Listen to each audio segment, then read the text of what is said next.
get that microphone out of the way. First of all, I'm about a minute early. I thought, why wait? I got some audio issues to, I'm sure, fix because I'm using a brand new audio setup, and I could really use some input from you guys to establish whether or not it's working before we go ahead and talk about this sort of thing. So last time I did a live stream, we had some pretty bad technical issues with the camera. And so if that's happening again, please let me know. And I'll try to fix it, because I don't usually do live streams. I'm sort of starting to get into it. And I've enjoyed it a lot so far, but if it happens, all 5 of you, welcome, all 5 of you. It always amazes me that people actually show up. 6, hello. There is a 10-second delay between what I say and what you guys see. At least 10 seconds. So feel free to throw in some comments. I'm sorry if I don't immediately respond. I wish I could. How's it going, nobody? Everybody else. How's it going? Feel free to drop a hello there. Feel free to drop a hello there. So, we are going to be talking about Jeremy Dewitte. We're not going to do it immediately because I want to wait to make sure there are more people so that we can get as many people involved as possible. Again, please do let me know if my microphone is no bueno. This is a brand new microphone setup. It is, look at that guy. Look at that guy. It's fun. It's this weird gold microphone that I found. And I loved it, and it does the job. It's not incredible. It's a fine microphone. It's not incredible. I think it's worth it. The price I paid. I think I paid like $50 for that. So if you're, don't use this as a recommendation for what microphone to get. You guys are looking for microphones, because I would not recommend it as a professional microphone, but it does just fine for streaming stuff. And it just looks so gosh, words are hard. Gosh darn good. And it just looks so gosh. How many people? Oh, we already have 2 downvotes. That's nice. So, yeah, there are people that will just immediately downvote my content because they don't like me. That's fine. Hello, everybody. Go ahead and throw me a comment in the chat. Hello, everybody. I don't know who's paying attention. How's my audio? No one's telling me how my audio is. I have no idea. How's my audio? You can't hear me. Can you hear me now? You can't hear me. Can you hear me now?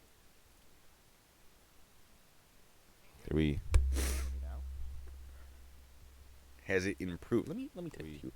Has it improved? Has it improved? Let me tell you. And right there you can see the delay, I imagine. And right there you can see. All right. Cool. As long as you guys can hear me and tell me that it's stupid. Tell me my audio is garbage when it is. Because otherwise it's not going to improve, and then I'm going to be upset when I go through this later and go, well, that sucked. So if it's going to suck, it's going to suck based on the content of the video, not the quality of my equipment. Thank you very much. That's how I roll. So I know that this isn't my normal content. This Jeremy Dewitte guy. And originally I was going to do a live stream today, and I was going to just watch some videos of auditors with you, and there are going to be some videos of good audits. There are going to be some videos of bad audits, because I get people complain a lot that I only say bad things about auditors, which is not true. My furry potato video, I actually didn't really say bad things about furry. I just said that the police were not wrong.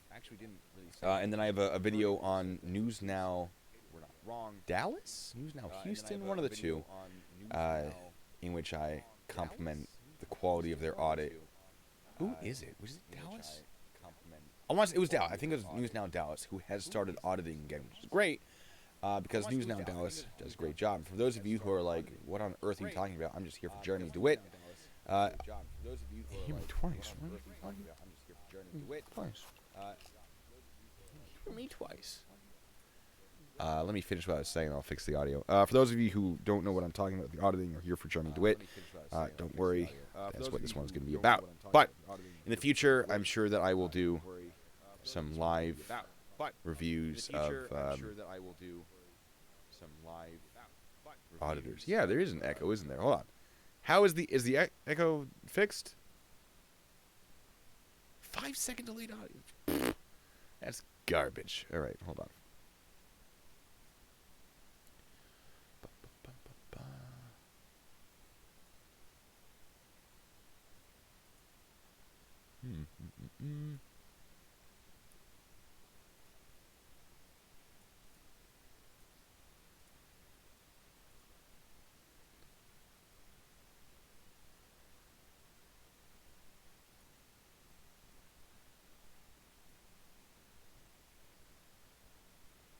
I know exactly what the problem is. I know exactly what the problem is. I am a fool. I had my stream open. All right. Hey, we're learning. We are learning. Things are improving. All right. That should be better. Cool. Excellent. Love it. All right. See. Someday in the future, we'll look back on this and laugh and go, what an idiot this guy was with his early live streams. And I promise you, it's not just the live streams. I'm a well-rounded idiot. Oh, well.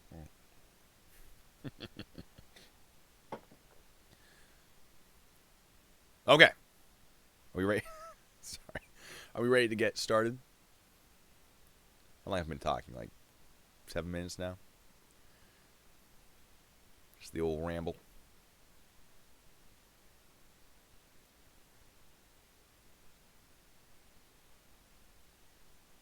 That's right. I'm a Renaissance idiot, damn it.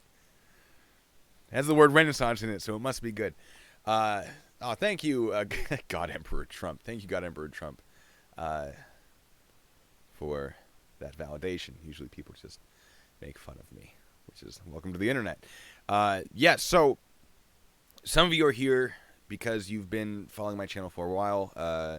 Chance Belcher, welcome back. And then God Emperor Trump, you are new because of Dewitte. So welcome to the channel. This Dewitte thing has exploded way farther than I ever expected it to. I thought it would just be a fun video to sort of throw at you guys, since it was like there's a lot of stuff happening. Real World Police is the channel that has sort of been breaking this news to everyone. And this is, I mean, real news channels, not that Real World Police isn't a real news channel, but more standard news channels discussed this briefly months ago when it first happened, but they made him sound real good. The beautiful thing about the Real World Police videos is it's the actual content from Jeremy Dewitte's body camera, which shows him breaking many, many laws in the interest of his company. Now, the company he runs is a security company, although I don't know if he really should call it that because he doesn't have a security license to run it. But basically what he does is he does security escorts for funeral processions in the state of Florida, which he is allowed to do. Yeah, Repo Man. Jeremy Dewitte. Cool. There are a lot of people who have been saying that. And it's kind of insane what he's been doing. So he has been operating for, he has said 10 years. I know his website's been live for about 7. The longest I've heard of him doing his thing is 20 years. So there's a lot of sort of varying information about exactly how long it's going. I would say probably about 10 years he's been doing this. And he's gotten in trouble, but not the level he has now. Right now he's facing charges for impersonating an officer, which is nothing new to him. He has been charged and convicted of impersonating a police officer before, but I don't think he has, having run his company. Now, his company, again, let's sort of address what he does. It's called Metro State Services, and he dresses like a police officer. His employees dress like police officers. It's not exact. They don't have the words police on them anywhere, but the uniform is designed to be incredibly similar. Their vehicles look like police vehicles. Everything about them looks like law enforcement. And it's not unreasonable that they look like law enforcement, because a lot of people, they want that look when they have a funeral escort. So military funeral escorts, private funerals, not run by the military, often want a police escort. But in Florida, I was reading reviews of his website, of his service, and people were saying, like, look, I contacted the police, and the police said, yeah, we can do an escort, and then 2 days before the funeral, they're like, hey, actually, we can't, because policy prohibits us from actually going through with it. And then we contacted Jeremy Dewitte, and he was like, oh my god, it was so great, and he was super professional, and he did a great job. People actually really like his services. The ones who have dead family members and require the service, they don't care that he's breaking the law and acting a fool. Apparently, he does actually a very good job. But one of the things people like is that he looks like a police officer, and his people look like police officers. Because if they can't get real police, they want something that looks like real police so they can pretend that they are real police. And Jeremy has taken that too far. 22 years. Well, that's the first time. Was he as a police explorer doing this? I don't know. Reports are a little hazy exactly how wrong the company itself has been doing. I mean, he's been impersonating a police officer on and off for 22 years. But as a funeral escort security, whatever, I don't know. It's definitely at least 7 years, probably closer to 10, maybe more. So people, back to what I was saying, I get distracted easily. I mean, throw things in the comment section, distract me. It's fine, because we're going to be, I mean, this is a conversation. If I wanted to just put out information and make an edited video, this is a conversation between me and you guys. Sorry, I'm reading the comments. So people want him to look like a police officer, and that's fine. He's allowed to look like a police officer, as long as he's not saying, like, police right across his chest, or he doesn't have anything that really looks like police. Basically, he is security. The problem is he has been engaging in activities that he has no authority to engage in, and people are believing that he's a police officer. And we will address that. We're gonna watch a video that Real World Police put out. And again, none of this would have been possible without Real World Police. They're not. I mean, we're not in cahoots in any way. I just really like their channel. I found their content, and I'm not going to pretend that I found this content or I'm directly involved in acquiring this content. If you've been following this story with interest, please go subscribe to Real World Police or do something. I don't know, if you got a little spare cash going around, donate to this guy's Patreon, because he does a really great job of finding information. It does get expensive. Requesting some of these reports does cost money in most instances, depending on the state. Florida's not bad, because Florida actually is pretty relaxed, pretty lenient with their giving out information, but it's certainly not necessarily free. If I ever monetize these series of videos that I've done, well, this series being 2, this live stream being one of them, I will be donating money to that channel, but I don't make money off this channel at the moment. Might change in the future. So if you guys want to do that, I would certainly be happy about it. I'm sure they would be happy about it. Sorry, talking dries out the throat. Is there much of a market for imitation police escorts? Apparently, because it's got to be expensive to run his company. He's got, an entire fleet of police-looking vehicles. The equipment's not cheap.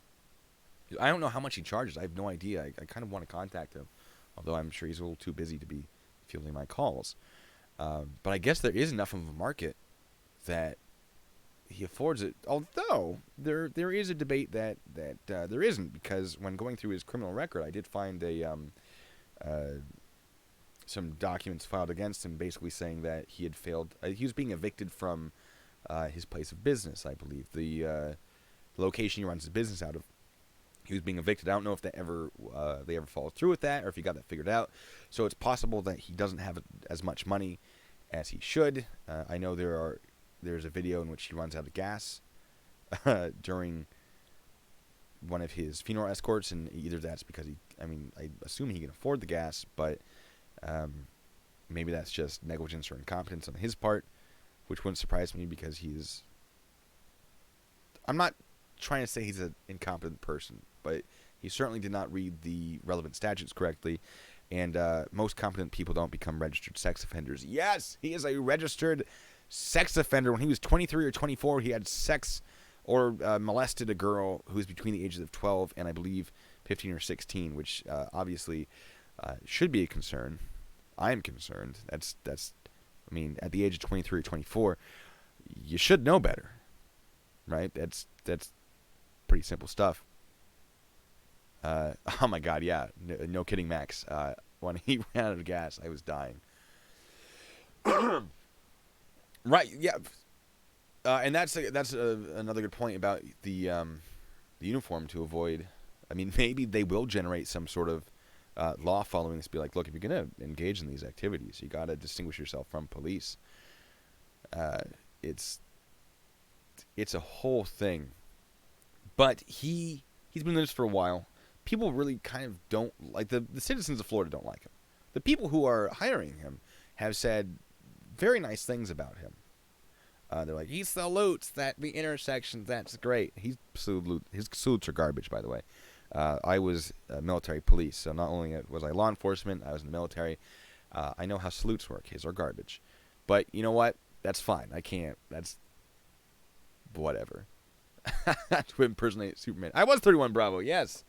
I was 31 Bravo Victor 5, which is military police investigator, qualified, all that good stuff. So when I talk about these statutes he is violating in the state of Florida, I do want you guys to understand that I was never a police officer in the state of Florida, but I have enforced laws throughout various locations within the United States, state law, federal law, military law. I am familiar with the correct way to interpret a statute, and I should have my information should be pretty close. Don't take me as a primary source of, correctness. You should fact check me if you think I'm wrong. Absolutely, you should fact check anyone. Like, everyone should be fact checked, of course. So use me as... Sorry, I have to adjust something. This is I'm like Wikipedia, right? There's information. It's a good start, but you should use this as sort of a platform to find out more. Not everything I say will necessarily be correct. It should be real close, and I hope it is correct. But I don't want you guys thinking that, no one else is correct because I said something that contradicts them.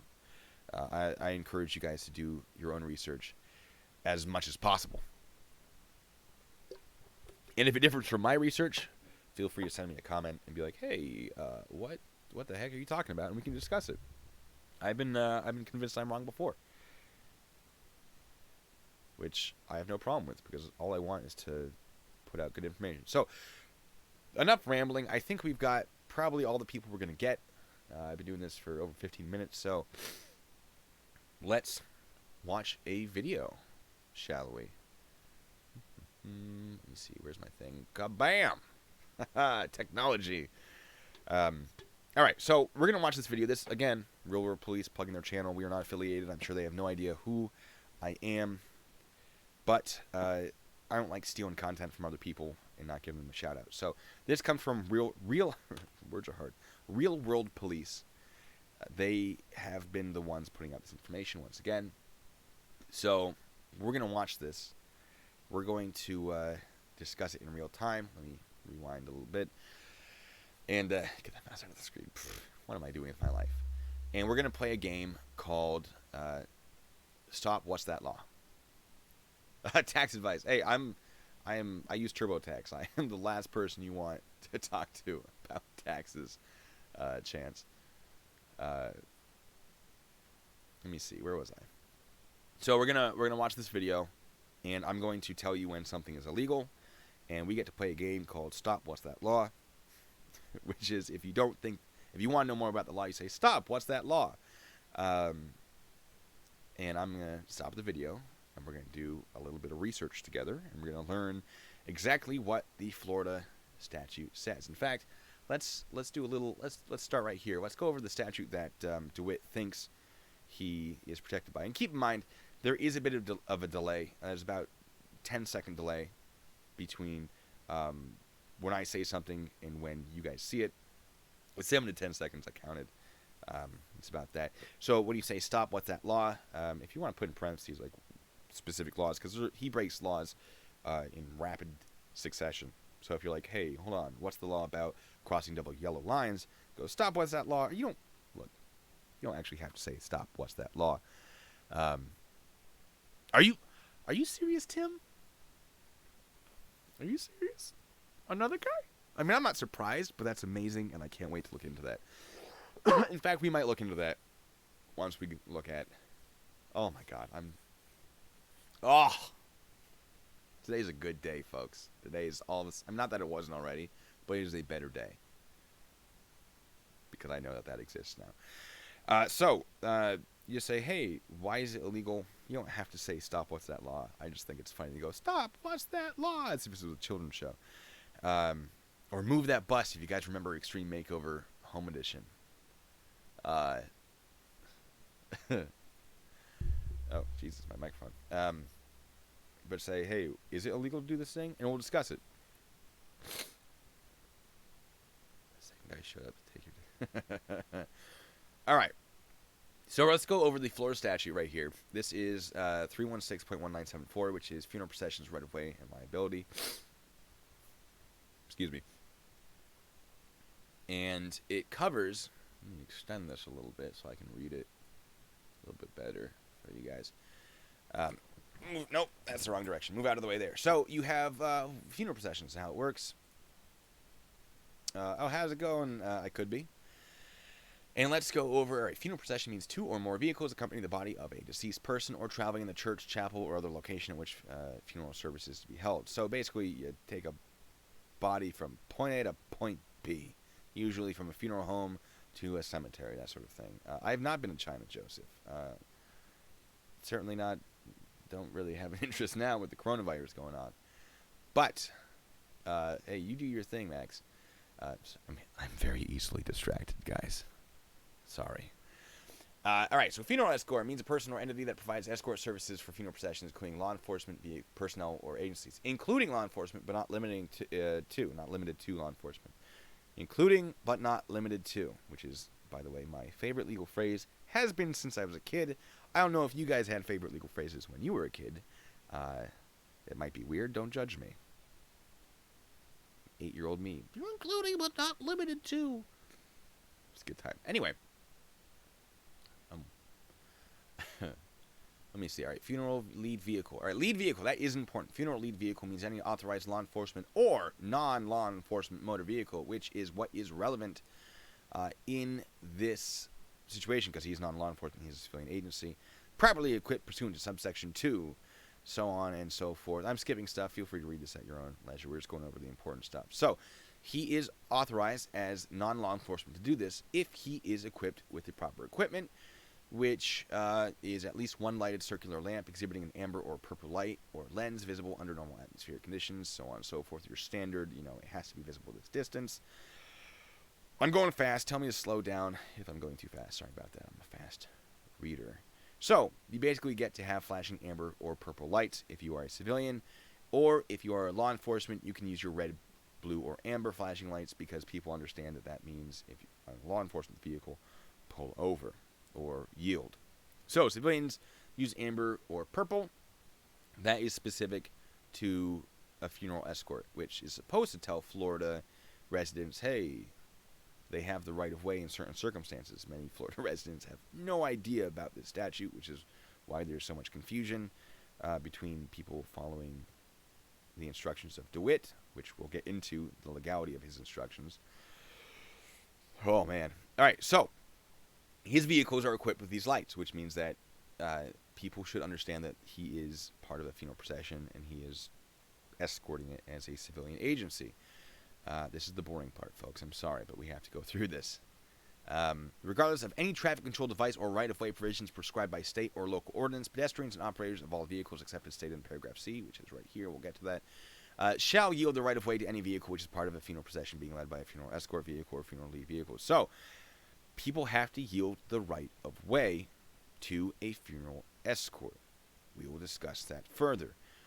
When the funeral lead vehicle lawfully enters an intersection. Now, I had a discussion with someone in the comment section about what that means, because it's not super clear, because here it's like, do they have to follow the traffic control devices, which would be a stop sign, a stoplight, that sort of thing, or do they have to lawfully enter? I'm going to assume that they have to obey traffic control devices, stop signs, stoplights, that sort of thing, but only the lead vehicle. Once that lead vehicle lawfully enters an intersection, everyone else in that procession gets to also go through that intersection. So if they go through when the light is green and then the light turns red, they get to keep going. And that's because you don't want people to get into this procession by accident. You don't want it to be split up, and for obvious reasons. So they have the lawful authority to continue going through an intersection. However, they are supposed to follow the preceding vehicle in the funeral procession as closely as practical and safe. That is important. We will discuss that. Just things to remember. Any ordinance, law, or regulation stating that motor vehicles shall be operated to allow sufficient space enabling any other vehicle to enter and occupy such space, for example, zipper merging, without danger, shall not be applicable to vehicles in the funeral procession. They are part of a convoy. They don't have to let other vehicles into their convoy. Once they've entered an intersection, they have the right of way until that last vehicle in the convoy goes through. Everyone else has to yield to them. Now, there is a very important part here. Operators of vehicles in a funeral procession must exercise due care when participating in a funeral procession. That means that while you're operating in a funeral procession, you still have to obey traffic laws. And this statute does not protect you from charges that you are violating the law. So if you are crossing a double yellow line unlawfully, this statute does not allow that, which is relevant because that's something Dewitte does often. If you are traveling the wrong way down a road, you are not protected by the statute, something that Dewitte should have known. And it's going to come back to screw him. So, that covers the basics. There's a lot here. Like, this part isn't super relevant. Sorry. This part isn't super relevant. We'll discuss it. Feel free to read it on your own time. Just understand that it is 316.1974 that he is using, I believe, to protect himself. Are we ready? Are we feeling good about this video? Again, I'm going to call out when he's breaking the law. And if you guys want to know more about exactly what law he is breaking, just ask. We'll pause the video and we'll look up more statutes. I'll put my headphones on, and hopefully this works. And get in the car and move up the wrong side of the road and get to me now. There we go. And then when that van gets, come on, wave that guy. Come on. When that van... All right, right here. Breaking the law. He's going down the wrong way on a one-way street. All right, he illegally crossed a double yellow line. Both of those things are moving violations. They are civil forfeitures. They're not necessarily, arrestable offenses, but he could get so many. Oh, Repo Man, just you wait. Joseph, no. If that would, you would die. It's tempting. I'm not gonna do it. I don't drink that much. I was gonna do it with water and just be like, see how much it would be, but no, I'm gonna pass. You guys do so, but safely. All right. So, yes. Let me back up. There was something I wanted to say, and I completely forgot. Let me see. All right. So, yeah, driving the wrong way of the road. He asked one of his other guys to come up the wrong way on a road. Don't do that, dude. Don't follow that instruction. Crossing double yellow line. Unlawful use of sirens. He is not authorized to use sirens. How's it going, King 9? Here's something fun. He's in a school zone doing this. Sorry, I keep pausing. He's in a school zone, so even less ability to do what he's doing. Right here could be considered reckless endangerment. Well, that's good, Joseph. It's good to be sober. Don't don't use this as an excuse to break that habit. Right here, see, that's some dangerous stuff right there. Also, Florida does not allow lane splitting. Lane splitting being essentially what he's doing. California, I believe they can. He's not in California, so there are states where this would be allowed. I was waiting for it, Max. I was waiting for that car to hit him, and he comes real close to getting hit a couple times or hitting his own guys. So he's doing this thing. Unlawful sirens, driving the wrong way down a road, crossing WL line, unlawful lane splitting, reckless endangerment. So many things in a school zone. Right? So let's see. All right.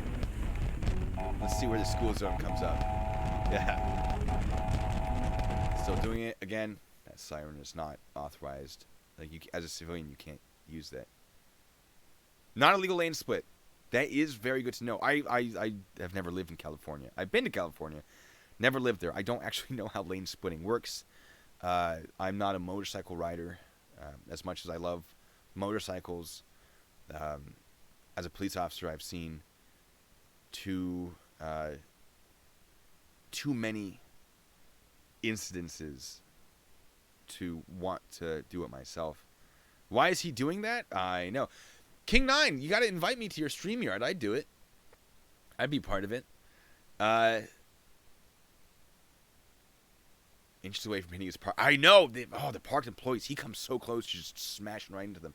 So why is he splitting lanes? Why is he driving? Because he's trying to drive up to an intersection to hold it for the procession, which he is not allowed to do. We will discuss that. He is not authorized to shut down an intersection, right?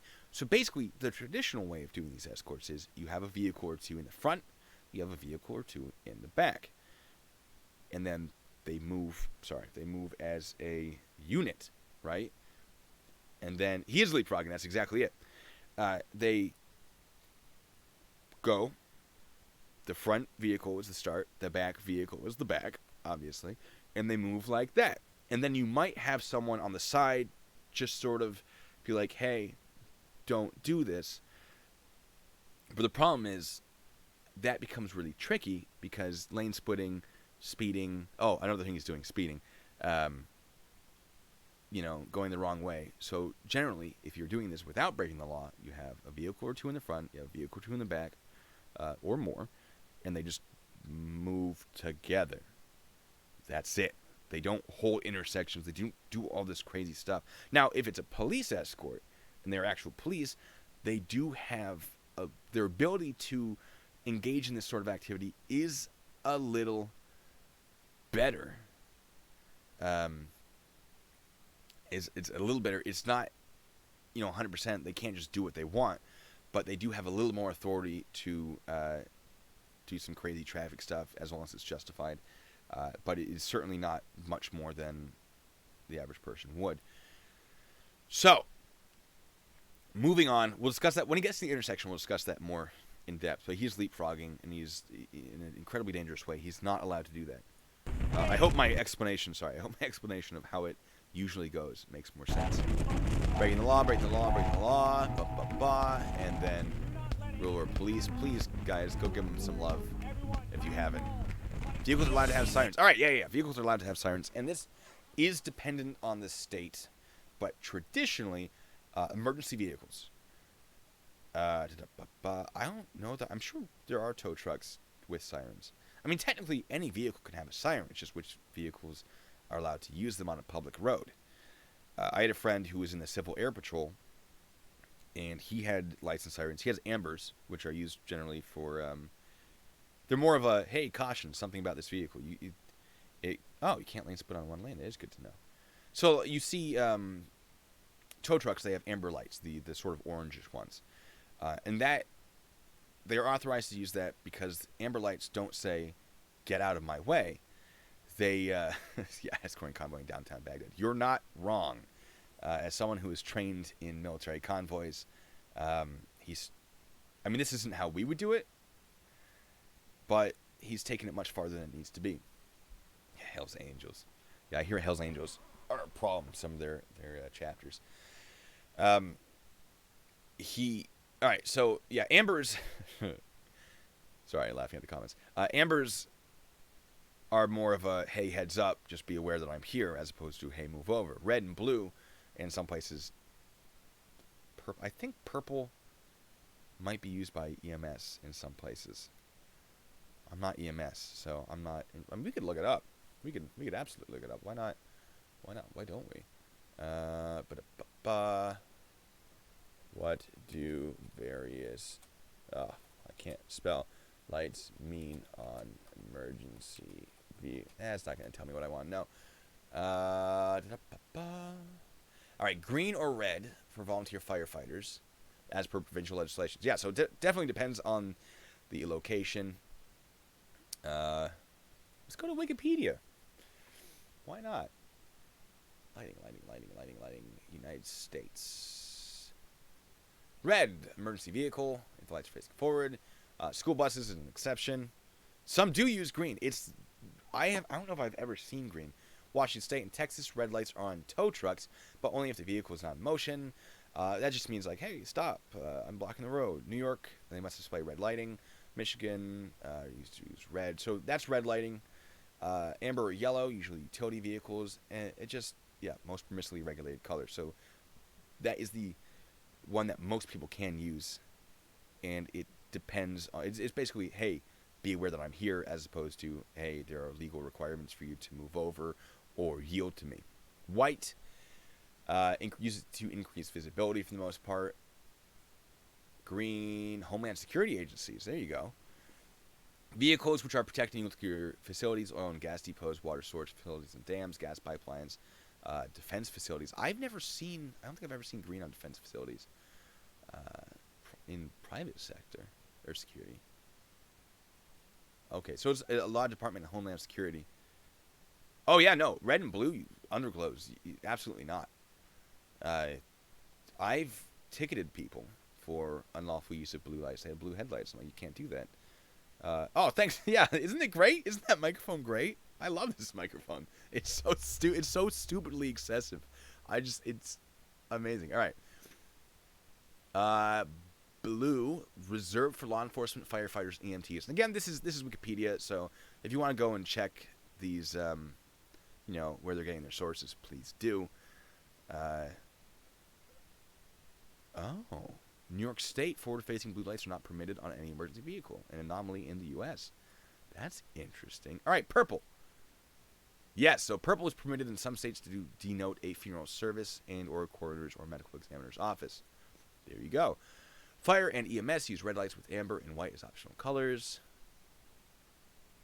Yeah, so, I mean, green, red, blue, purple, white, they have various meanings, and it does depend on the state. Let's go back to that. It does depend on the state that it is in, but those are the common denominators for that. I've never actually seen green, and I worked in, with the military, places that would have green lights. I've never seen it. So that's fun. We learned something today. I have been taught. Excuse me. Talking dries out the throat. So I had to drink in front of you guys, but So, let's keep going. Headset back on. Where was I? There we go. All right, wait, where is he? There, see that? School zone. I was so excited when I saw that. Anyway, yeah, so school zone. So if you're doing this in a school zone, often the penalties are much harsher. This is not good. This is a huge problem right there. I mean, all of this is a huge problem, but this, come on, dude. All right. Oh, by the way, so if you want to know which vehicles are in the funeral procession, look for the ones with the flashing hazards. So I don't think any of these, which means that if that is the case, because I'm sorry, I got distracted by the comments. I'll address that, King 9. That is something important. If he's passing on these vehicles and they're not in the procession, I honestly, I can't. Some of them might be, actually. But if you start seeing a lot of vehicles where they're not, well, that means that he's outside of the procession, because he's expected to, where was I? He is expected to follow the preceding vehicle, or be followed by the preceding vehicle in the funeral procession as closely as is practical and safe. So once he is too far away from that procession, he's not really protected by this at all, because he's no longer, technically, part of a funeral escort. So he has almost no protections at that point. Now, that's my interpretation of the statute. Other officers might interpret it differently. I would certainly bring that up. Do I know that I'm correct in that? No, because that would be a sort of something that would have to be discussed with a prosecutor and be like, hey, is that right? But it certainly could be interpreted that way. That he is no longer even part of the procession at all. Sorry. Oh, watching him in court. Oh, I can't wait to read. You're right. I can't wait to read the stuff that comes out of the court case. But yes, King 9, it is legal to have, in many instances, blue domes on your truck on the street. You just can't have them activated. You can't, in most places, to my knowledge. Certainly anywhere that I've ever enforced the law. You can have the lights.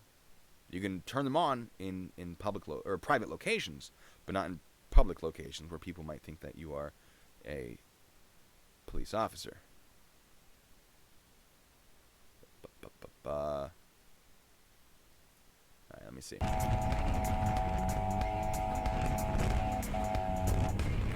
That's a problem right there. All right, so this is, I believe, for sure the procession.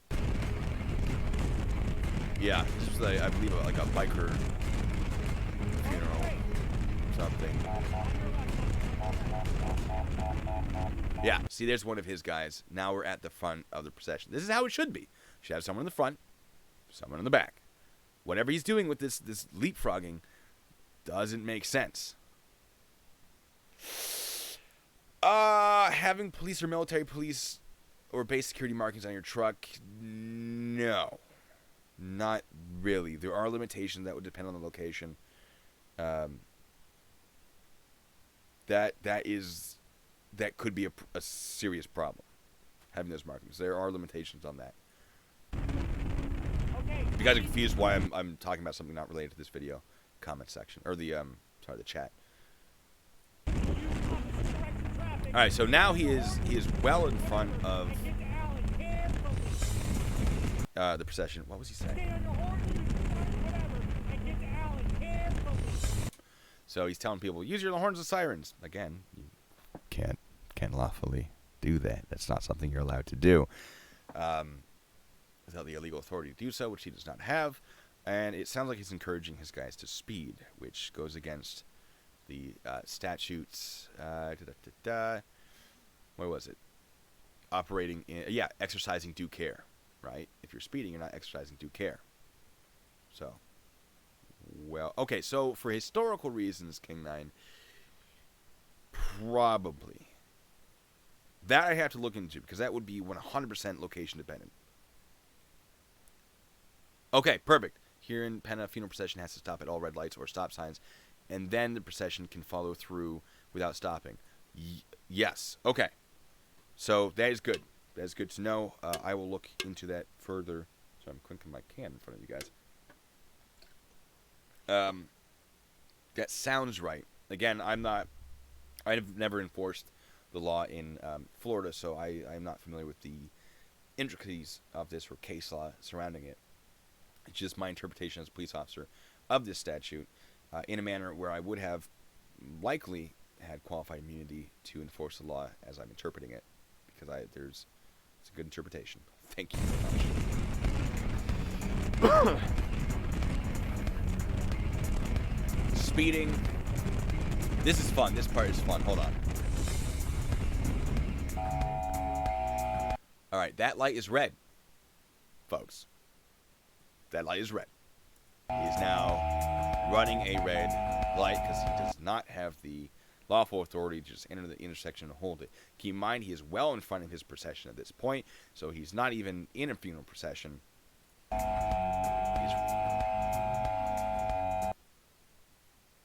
Let's make a video in which we see only the legal things he does. It would be a very short video.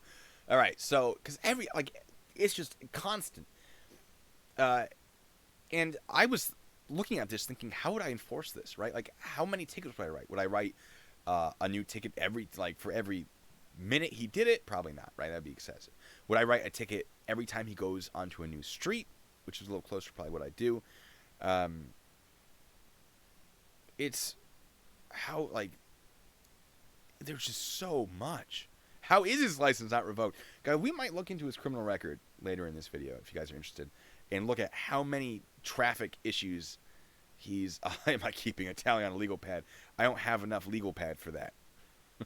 I run out of paper. Save the rainforest, guys. We don't... I would take many, many trees.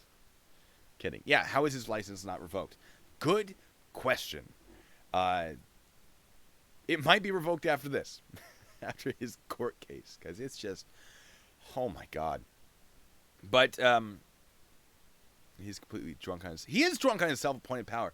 And he has been for decades. He's been doing this. He's been impersonating police officers for decades. He is obsessed with the power of it, which is a problem. I'm glad he's not a police officer. I never want this guy to be a police... He can't now. He's a felon. And a convicted sex offender. He could never be a police officer. But I'm glad that he never became one in the first place, because this is the... you're looking at exactly what you don't want a police officer to be. Second guy arrested has no license. Of course he has no license. The second guy. I can't wait to look into that, guys. I'm so excited. I was saying something. I got completely... What was I saying? I got completely distracted. So anyway, let's go back to what he's doing. He's entering an intersection unlawfully. He's holding the intersection. He's no longer part of the procession. He is parked on railroad tracks. This is important because of what he says. Hold on. Just take my spot, but we're going right from here. But you can't park on these fucking railroad tracks. You can't park on these railroad tracks, he says, as he is currently parked on some railroad tracks. Yeah. So he knows what he's doing is wrong. The argument could be made that he knows what he's doing is wrong, and he doesn't care. Weird. Right. Anyway, let's move on. So make sure you pull over here a little bit. Alright. Yeah, where's the train when you need one? Passed me, so go to the next light. Alright, yeah. See, look at... So, alright, let's go back. Where's the funeral procession? Where's the... He's not part... He's no longer within the... Neither is this guy. Not within the funeral procession anymore. We have no idea how far away they are because it cuts. Me, so go to the next right light. Here? There it is. So there's the procession. Congratulations. Now he could hold the intersection like this. Right? Like, that makes sense at this point. But until the rest of the funeral procession was there and they had lawfully entered the intersection, this is a no-go. We'll get into that in a second. I don't want to be overloading you guys with information. Cars with you, get up to me, please, as fast as you can. We gotta tell him to slow the fuck down. Way down. Oh, yeah, guys. Language advisory. A lot of swearing by this guy. So if that upsets you, I am sorry. A little late. He's already to you, Alan, and none of us are moving. Artillery, can you see that last vehicle? We're too far extended. Way fucking too far. Too far extended, says the man extending himself. Anyway, your but that's green artillery, get to me now. Get to me now. Move, move, move. Stay on your horn. Move. Stay on your horn. You got movers. Stay on your horn. You got a mover on the left. Blue sedan pulling out. It frustrates him. You've got movers. Like, oh, copy, roger that. He's trying to be all tactical about it. And that's fine. Like, you can be tactical about it. It's whatever, right? I'm not going to fault him for that. But it's upsetting because he wants to be this thing so bad. And he's just so bad about it. Strobes in the taillights of SUV illegal in most states. Oh, well, add that to the list. Enforced healthcare law for 30 years. Our biggest fear was that we would hire somebody who turned out to be like Dewitte. Yes, there was, when this first started becoming a story, when people first started being like, hey, this Jeremy Dewitte guy, when real world police started discussing this guy, I remember seeing something. I wish I could find it again. Someone was saying, yeah, I was hired by his company. I saw what they were doing, and I have nothing to confirm that this is true. This guy's telling the truth. He goes, I was hired, I saw how they operated, and quit immediately. This is the last thing you want in any kind of law enforcement, in any kind of emergency, anything. You don't want someone like this. Police departments. And people, there are people, I know, like, I personally support the police. I was police, I support them. I don't support bad police, but overall, I think police departments are important in our society. At no point would I ever want someone who behaves like this guy, because all he's doing is, that's just everything about it is just so incredibly frustrating and wrong. So Max, excuse me, I completely understand what you're saying, because I mean, look at this. Let's go on. Let's keep going. Right from a blind. It's a lot of video to get through. Park right where I'm sitting. We're gonna skip through some of it in the interest of, you know, getting through all of it. Don't move until that van goes by. Motor one's moving.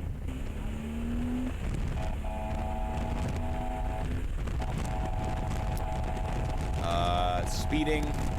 This right here, guys. Sorry, let me move my mouse. That right there. Let me do this, actually. No, I don't like that as much. Oh, God, what have I done? I've broken everything. Hold on. You know what? No, we're not going to do that. Sorry, it makes it difficult for me. Boom. What was that? I'm surprised the deputy didn't pull him over. Like, how can they look at this and go, And it might be the kind of thing like, all right, like, he's doing a funeral. We don't want to pull him over during a funeral. We'll wait till afterwards. We'll address it. You know, we'll keep an eye on him. And police can't be everywhere at once, so maybe he just got lucky and he was in areas where police weren't. But, I don't know.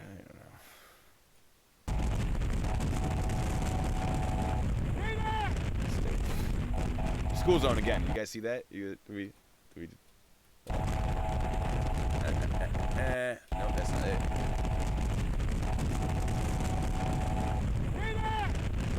Boom. It clearly says school right there. All right. Moving on. Come on, dude, get the fuck out of the way. Professionalism, get out of the way. Dude. Move your fucking car. I bro. know. I'm a school zone spotting expert. I'm the subject matter expert on what a school zone is and how to spot it. It's just, I bring it up, I emphasize it because it is such a huge deal. Like, legally, that screws him over so much more. It increases, well, it depends on Florida. I don't know. Where I am, if you commit traffic infractions in a school zone, it's much, much worse. So it's frustrating to see him doing that for, you know, legal and safety reasons. Moving on. Dumb fuck. Dumbass. Like, oh, the lack of professionalism. Like, you have a body camera, dude. Yeah. And just, he wants to be a police officer. Like, you can't act like this. You can't. That's so frustrating. Anyway, I mean, he's a civilian. He can do it. It's just so frustrating to see him be such a. I don't want to be. I don't want to insult him. You know what? I'm going to be better than that. Yeah, if not for his arrest, would we have seen the body cam footage? Good question. I doubt it. And I'm so glad that we have seen the body cam footage, because then we get to enjoy watching him do stupid stuff. Not that I'd rather have him not do stupid stuff and not be able to enjoy it, but here we are. You know, it happened. Let's discuss it so that other people don't make the same mistake. Yeah, he's the type of guy to play airsoft and take it way too serious. Now, I used to play airsoft. I enjoy airsoft. Airsoft's a lot of fun, but, like, it's a game, guys. And there are people that take it way too seriously, and I 100% hard to see. Most of the guys graduated basic and were supposed to head across the street. Security forces training didn't want to do that job, strangely enough. Strangely enough. He was, yes, the Explorer program. Let's discuss that. Let's take a break and discuss the Explorer program.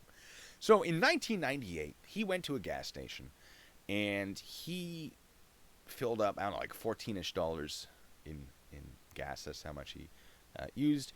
And he had a credit card that he hadn't activated, so he was like, why isn't this working? And so he went to pay for the gas, and they're like, sir, you got to pay for that gas. And he's like, I don't know what my credit card's working, but don't worry. I'm an officer, or something like that. He showed his Explorer badge, Explorer program. I think it's like a... What is the Explorer program? Is it... An Explorer program. That's not what I want. Was it NYPD Explorer program? So I think it's an introduction to. I mean, this is NYPD. Let's try Florida. Florida. Good God, is it Boy Scouts? Because I remember seeing somewhere it was Boy Scouts. But is it to like introduce people to law enforcement? Yeah, see what it's like to be a police officer. They do the ride-alongs. Yes, perfect. All right. So he wasn't a police officer. He says, "Oh, don't worry, ma'am. I'll come back and pay for this," which he never did, by the way. I'll come back and pay for this. I'm an explorer, and shows a badge. And apparently, he did it in a way that was bad enough that she believed he was trying to tell her that he was a police officer. And he was convicted for it. He was convicted of impersonating a police officer, which is I think in Florida, a Class C felony? That sounds right. So it's a felony. He's a felon at that point in 1998. He was 18. He was born in 80, I believe, 1980. This is 98, so he's been around 18, 19. And so he was convicted of that. And ever since, it's been happening again. We'll discuss that. This guy was obsessed with being a police officer, still is, but he can't be. So he found a way to do it through this. Is doing it incorrectly, and now it's screwing him over. Yes, venture program. That's why I'm getting confused. Because I do know venture programming. I was a Boy Scout. I am an Eagle Scout. What's up, my fellow Scouters? Yes, Venture Scouts. If you guys are young enough to be in the Venture Scouts, it's great. They do all sorts of... A well-run Venture Scouts does some really exciting stuff. Hell yeah, Repo Man, fellow Eagles. Anyway, so he's... Issues. There are issues with this guy. This is a police escort. Oh my God. Oh my God. Let's go back and see that again. Dumbass. First of all, I just started. This is a police escort. He says this is a police escort. Can we just stop? Think about that for a second. Also, his salute is garbage. He's like, come on through the intersection, salute. Salute is here. A salute is, I'm sorry. That goes wrong. So you have your arm at the, let me make sure my elbow's in here. All right. Salute is at the right angle from the ground. It comes up, you touch your eyebrow right about there, and you angle it so that your palm isn't showing. You don't want to show the palm. This is a salute. This is garbage, especially since he escorts military personnel sometimes. This is garbage. If you're going to salute, you do it here. That's the military in me speaking. He's like Jim Carrey as the cable guy. Doesn't sweatbands and the knee and elbow pads both. Yeah, he's crazy. You know what, Joseph? I will show that message. I have a thing that... Sorry, Joseph. The reason I bring that up is I have a thing that will automatically filter out inappropriate messages, but I think that is appropriate right there. I mean, we already have plenty of swearing in this video. I'm not gonna stop it here. I wonder if he could have done it by joining the army. No. So yes, the army will accept criminals under certain circumstances. It's not as much as they used to. They used to have programs where you could choose to be in the military instead of going to jail. They don't really do that anymore because the legality of that was very much put into question. So I don't think that program exists anymore. And yeah, the ASVAB, you can be pretty dumb to be in the military. But there are tons of incredibly smart people within the military. So, you know, it's a spectrum. I'm going to tell you a story. We're going to take a break from this police stuff. I'm going to tell you a story about when baby old Sergeant Blue Bacon joined the military. He went through MEPS, and there was this guy who wanted nothing more than to be an infantryman. I'm going to talk about that. It's great. And there was a guy in there he had taken the ASVAB, which is the Army Standard Vocational Application Battery or something like that. I don't remember exactly what it stands for. It's basically a standardized test to determine what you are qualified for in the military. How's it going, Deuce Alive? And he had failed already at least once, and all he wanted was to be infantry. You don't need an incredibly high ASVAB score to be in the infantry. But basically, like, the recruiter took me aside and said, hey, you've got pretty good scores. All right, you're not dumb. On your way to MEPS, which is the place where you get processed to actually like sign the contract and everything. On the way to MEPS, teach them some math. Just go over some basics, maybe some grammar. I don't know. And so I remember very clearly, and I hope I never forget this because it was amazing. We're going over like fractions. It's like, all right, so if I divide a negative by a negative, I get a negative? Do I get a positive? I'm like, how do you not know this? He goes, if I multiply a positive by a negative, do I get a positive? Like, kid, you're 18. How do you not know this? And I mean, look, I'm older than that now, so it's, do I remember basic math? Not as much as I would have, when I was going through school. But like, you should know that a negative times a negative is a positive, and a negative times a positive is a negative. And it's just the Army. There are certain jobs that do not require you to be smart. They require you to be able to follow orders, and good for you. Well done, joining the Army. Thank you for your service. The military police does, I mean, you do have to meet a certain standard. But as military police, you cannot have a criminal record, a substantial criminal record. You have to get a secret clearance. They do some pretty intense background checks. He would not, as a felon, be able to be military police. So that would not have been an option for him.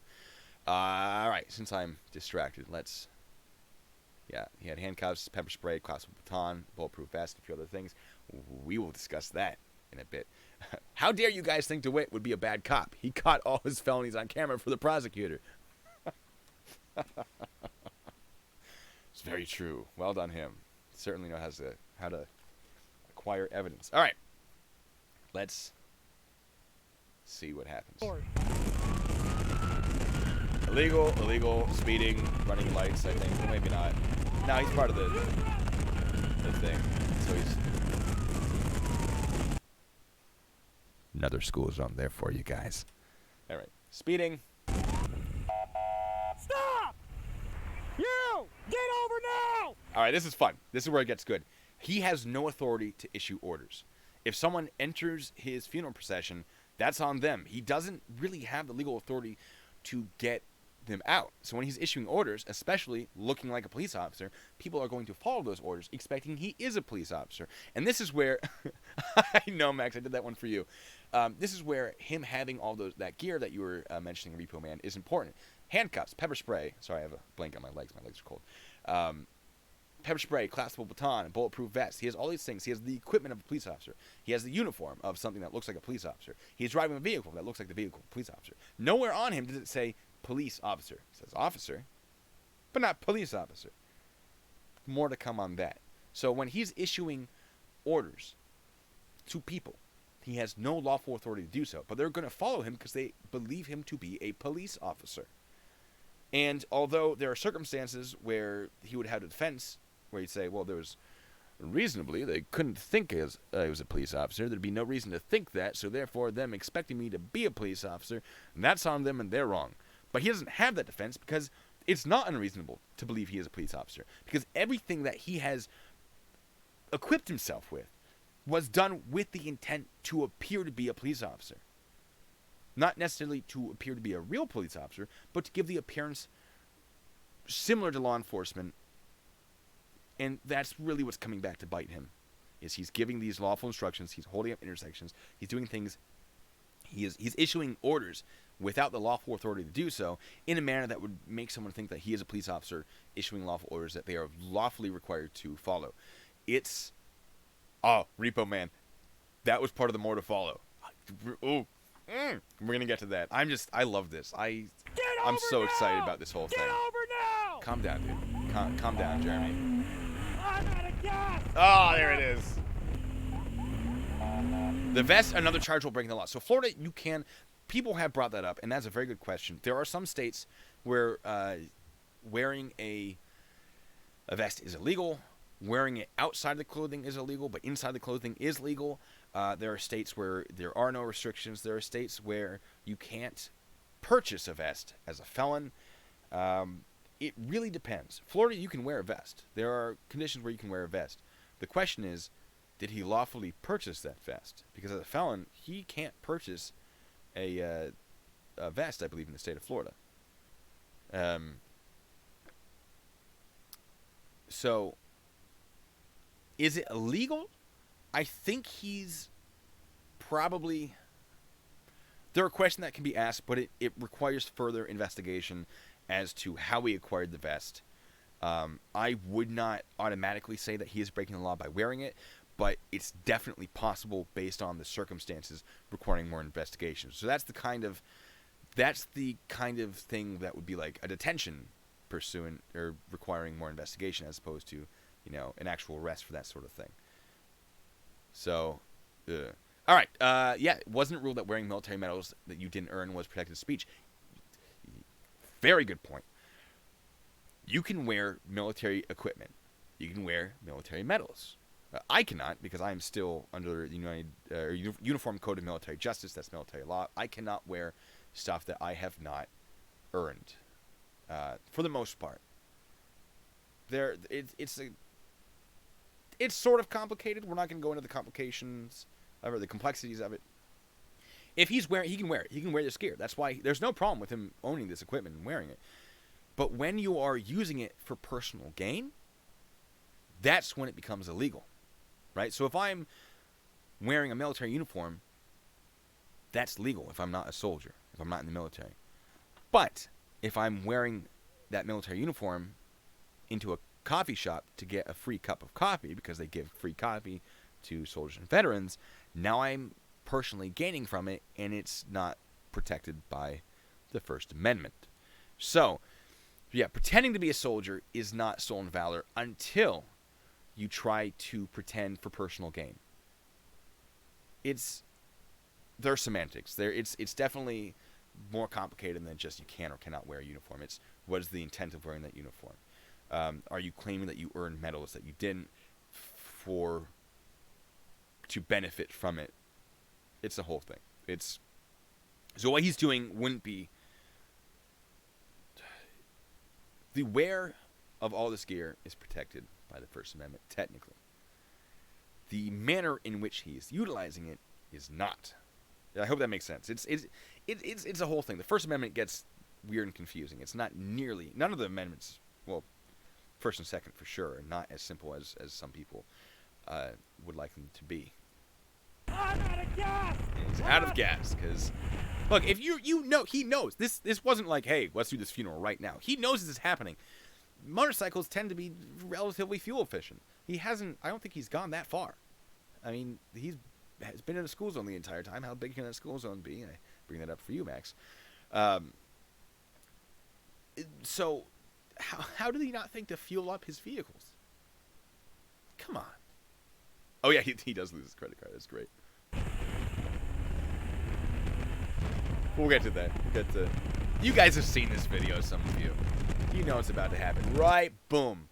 That's some dangerous stuff right there. You can't be doing that. Moving on. Reckless endangerment, folks.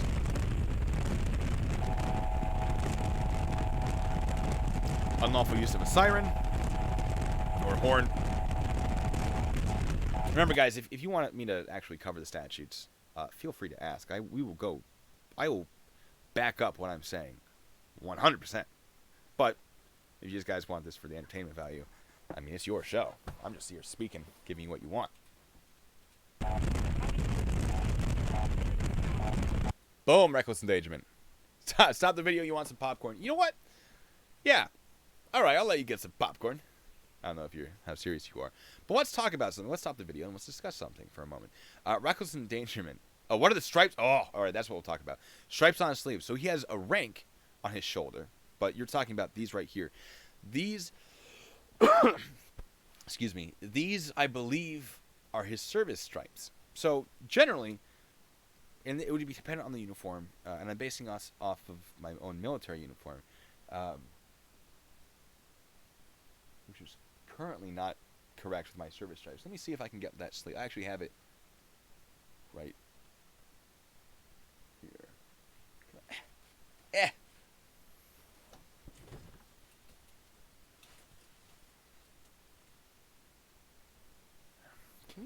Can we see that? No. that's a little sleeve. I actually should have 2 of those. I haven't paid to get it updated.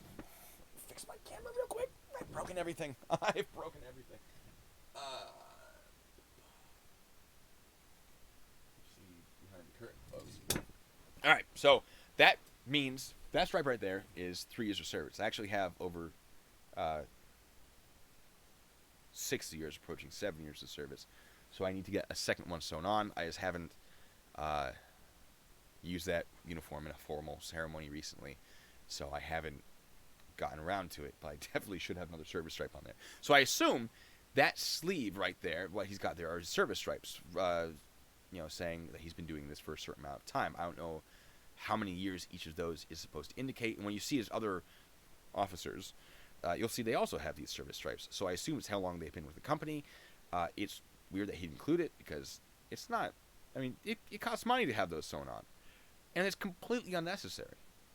Absolutely no one for his civilian company needs to know how long he's been doing this.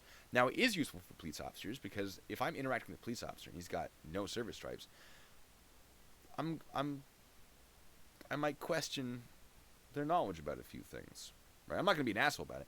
But if they've got 10 service stripes, I mean, like they've been doing it for 30 years, I'm going to be like, all right, you know what? I'm going to take what you say. I'm going to look into it later. Like, you probably know what you're talking about. So it is. Oh, thank you, Hard C. It's just calm down. It's not that. Thanking me for my service. I do appreciate that. Thank you for thanking me. It feels weird to be thanked because it's like, yeah, that's just a thing I do. I never deployed, folks. I'm not a combat veteran. I'm a veteran. I'm not a combat veteran. Don't think that I'm fancier than I am. Anyway, but I do appreciate that. I'm sorry. It just always feels weird because I mean it's a job. I'm not going to ramble about that. Sorry. But thank you. I do appreciate that. Thank you. Oh, hell yeah, 10 years. Good. Well done, you. You made it longer than I'm still National Guard, but 6 years active. I couldn't more than that. That's a different story. We'll talk about this some other time. Anyway, so I don't understand why his service stripes feels need to, but cool. That's probably what this is about. Let's start this video again. Why not? Before I keep rambling forever.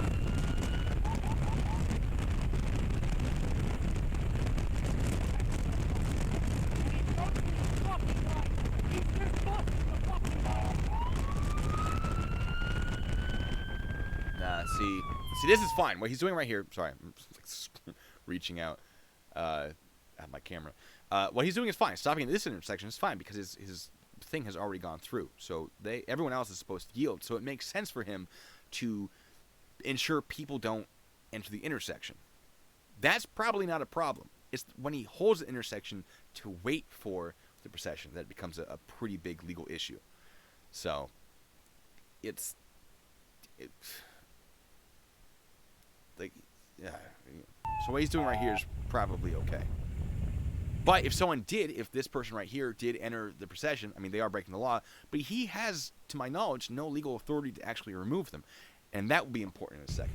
Well, not a second, but we'll discuss that in a bit once it becomes more relevant. I need units now. I need somebody to take my spot. I need the gas. We're going to skip forward because nothing happens for a second. You're in a car. There's, Alan, go past me. The hearse going by. I need all units to go past me. I'll control this until I can go get gas. There it is. No, I was wrong. I'm not an expert on what a hearse is. Don't judge me. I know. Alan, thank you, Fire. Thank you, Fire and Roses. He's screaming at this person. They're not. Look at how much traffic there is. They're not gonna hear him.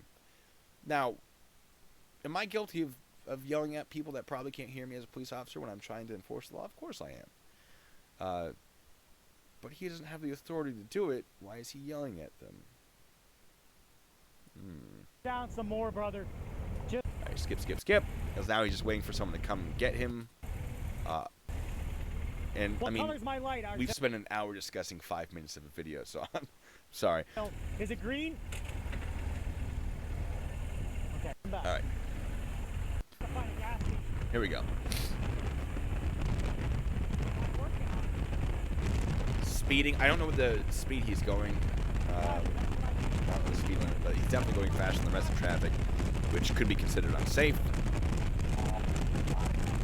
Although, to be fair, the rest of traffic is the funeral procession, which is probably going a little slow. So, not a great indicator necessarily.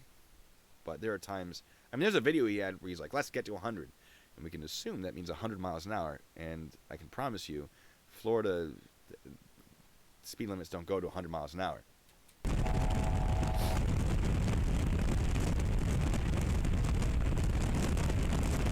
Fast forward. Out of fuel like an idiot. Hold on, wait. Hold on. Let's check this intersection real quick, folks. Can't pull off an escort. Can't. Okay. I think it's light screen. I think it's light screen. I don't know why the car doesn't have gas. I just broke down. Why doesn't the car have gas? It's probably because you forgot to put gas in it and didn't check before the escort, dude. It's kind of probably what happened. Isn't it better, asks Humberto, for him to have an identification on his motorcycle as a funeral service or something? Yes, that would be a great idea, wouldn't it? Pause for dramatic effect. Yes, it would be a good idea, because then people would be like, oh, he's a funeral service, he's not police, oh. But he doesn't, the reason, correct me if I'm wrong, and this is an assumption, oh yeah, no, Hartsey, you're right. I'll get into that. So the reason he's doing all of this is because he wants to be a police. I assume. This is an assumption, guys. I can't back this up with facts. But Max. My assumption is he wants to be as close to a police officer as possible without getting in trouble for it. Unfortunately, he has crossed that line many, many times. But if he says, I'm a funeral service directly on his vehicles, he can't then, pretend to be law enforcement in his head as easily. Now, his website makes that clear, but I would blame it on his personality of just wanting to be an officer so bad. It's a problem. Yeah, no, the video where he blocks the I-95 with the Corvette is a really fun video, because there's a lot that goes wrong in that one for him legally. And yeah, he's speeding, he's doing all sorts of craziness. It's a problem, but I mean, same as in this video. Moving on. Why don't I know why I'm out of gas? I don't know. Most people would check their fuel gauge before using their vehicle for commercial activities. Certainly during a funeral escort where you're expected to, be driving professionally. Guess what isn't professional, folks? Running out of gas in the middle of a funeral escort.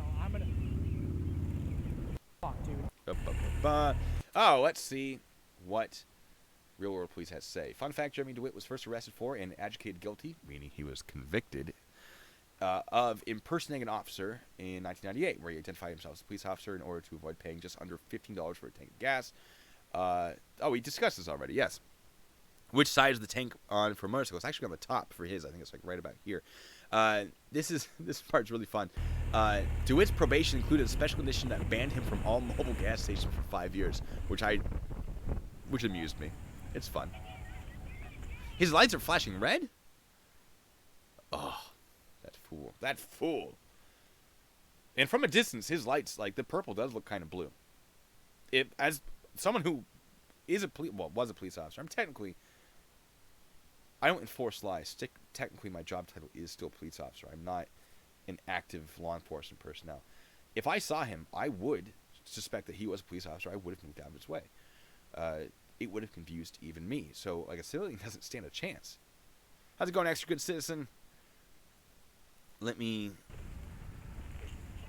Alright, so he fuels up. There's this great moment. So, yeah, right in the center there, you can see his gas tank, which is neat. I think that's a cool little thing. This is where it gets fun, and some of you know what's about to happen. Lost my new credit card. Oh, he lost his new credit card. Here's a man. Sorry, that was unfair. I'm not trying to be a jerk about him. It's just he's so frustrating. We're gonna play nice. I'm gonna be nice. I'm gonna maintain my composure about him. Can't remember how to fuel his vehicle. He's losing his credit card. This man, he's a problem. He's a walking problem. And if you guys have seen the video that I put out, not the live stream, but the video I put out on this guy, there are a lot of issues. maybe we'll discuss them later. We'll see how long this goes. All right, this right here. One of you mentioned, I think, was it you, Max?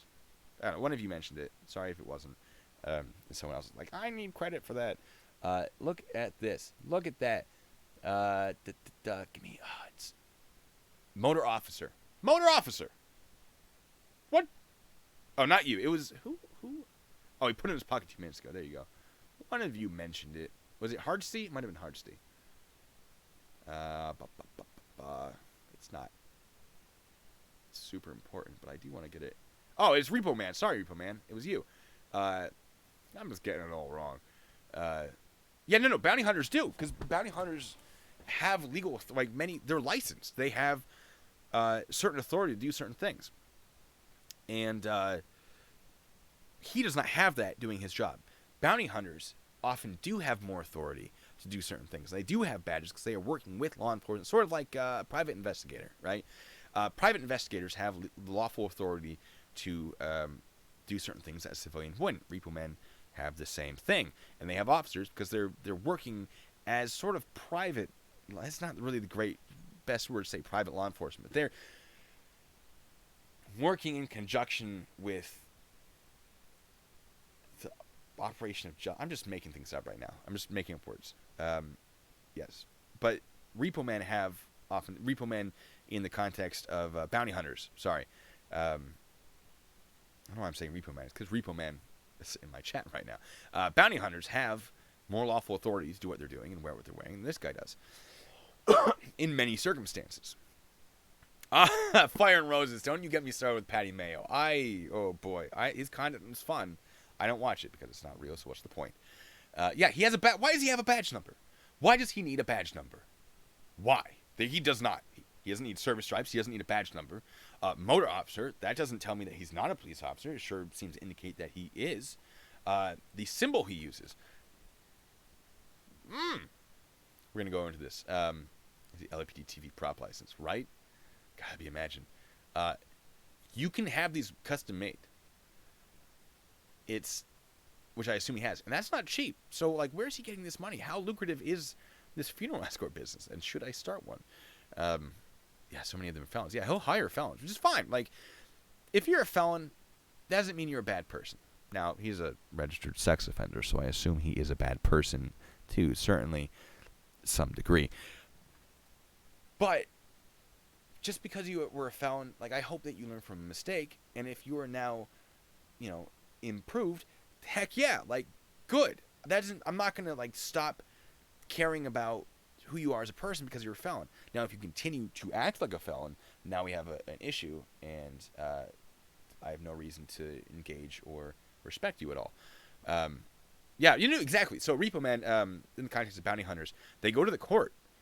They get the bounty, the paper that says this person has active warrants, and then they go enforce it. Like, they are acting with the legal system to do it. But that depends on the state and the location, the county and the district and the whatever. Oh yeah, someone was saying, Artsy, someone was talking about, like, when he goes to jail, he's going to impersonate the correctional officers while he's in there, which I think is hilarious. Yeah, why does he have hash marks? That's the question. That would be the service stripes, what I call service stripes. All right, so I want to show you guys a thing. We're going to go to his website, which is Metro State Services. It's already right there. Look at this symbol right here. This wheel with the flag, Metro State vehicle. And it helps that he has vehicle protection unit, Metro State. That does help him. This symbol, I mean, you're not going to read that at a distance. This symbol, let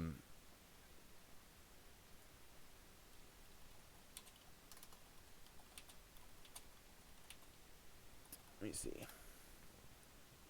Look at that. When I type in motorcycle unit police badge, look at that symbol. It is the same symbol. Let me go to images real quick. Oh my God. Look at that. Police motor units. The history of motorcycle law enforcement. Police motorcycle.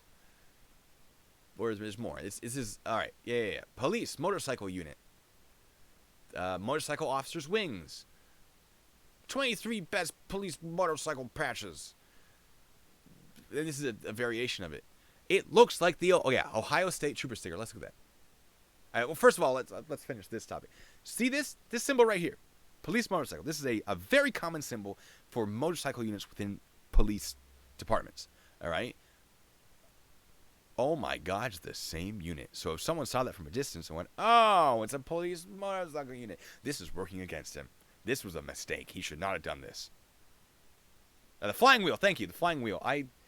You know what I'm talking about. You guys, I was never part of a motorcycle unit. I don't know what I'm talking about with the symbols exactly. Ohio State patch. Let's look at that. Ohio State Police patch. Oh my God! It's the same symbol. What? Anyway, yeah, it's bonkers. But didn't you make the argument that the blue line flag is not desecration of the American flag because it is a different flag completely? Yes, and that is the argument I made and backed up. And if you haven't seen that video, it was a fun video, and people get very upset in the comments section. Is he protected by the First Amendment free speech to have this? Yes. The problem is, oh, well, good for you, D-Mac. Highway patrol is no joke. The problem is he's putting it on a vehicle and then acting like law enforcement. So he's using a known police symbol to make people think that he is law enforcement. Is really what it comes down to. Let's look at California, the chips, right? See,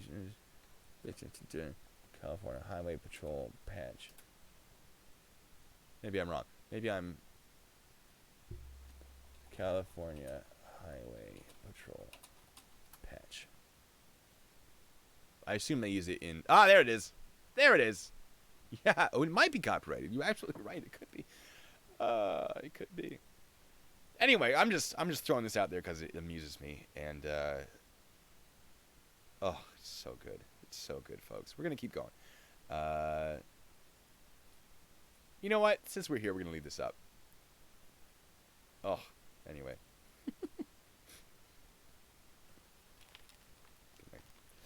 Make him sick. Yeah, so there's no reason for him to have a badge number, that's for sure. Everything about that I don't even, I'm just going to stop because it's just so incredibly frustrating.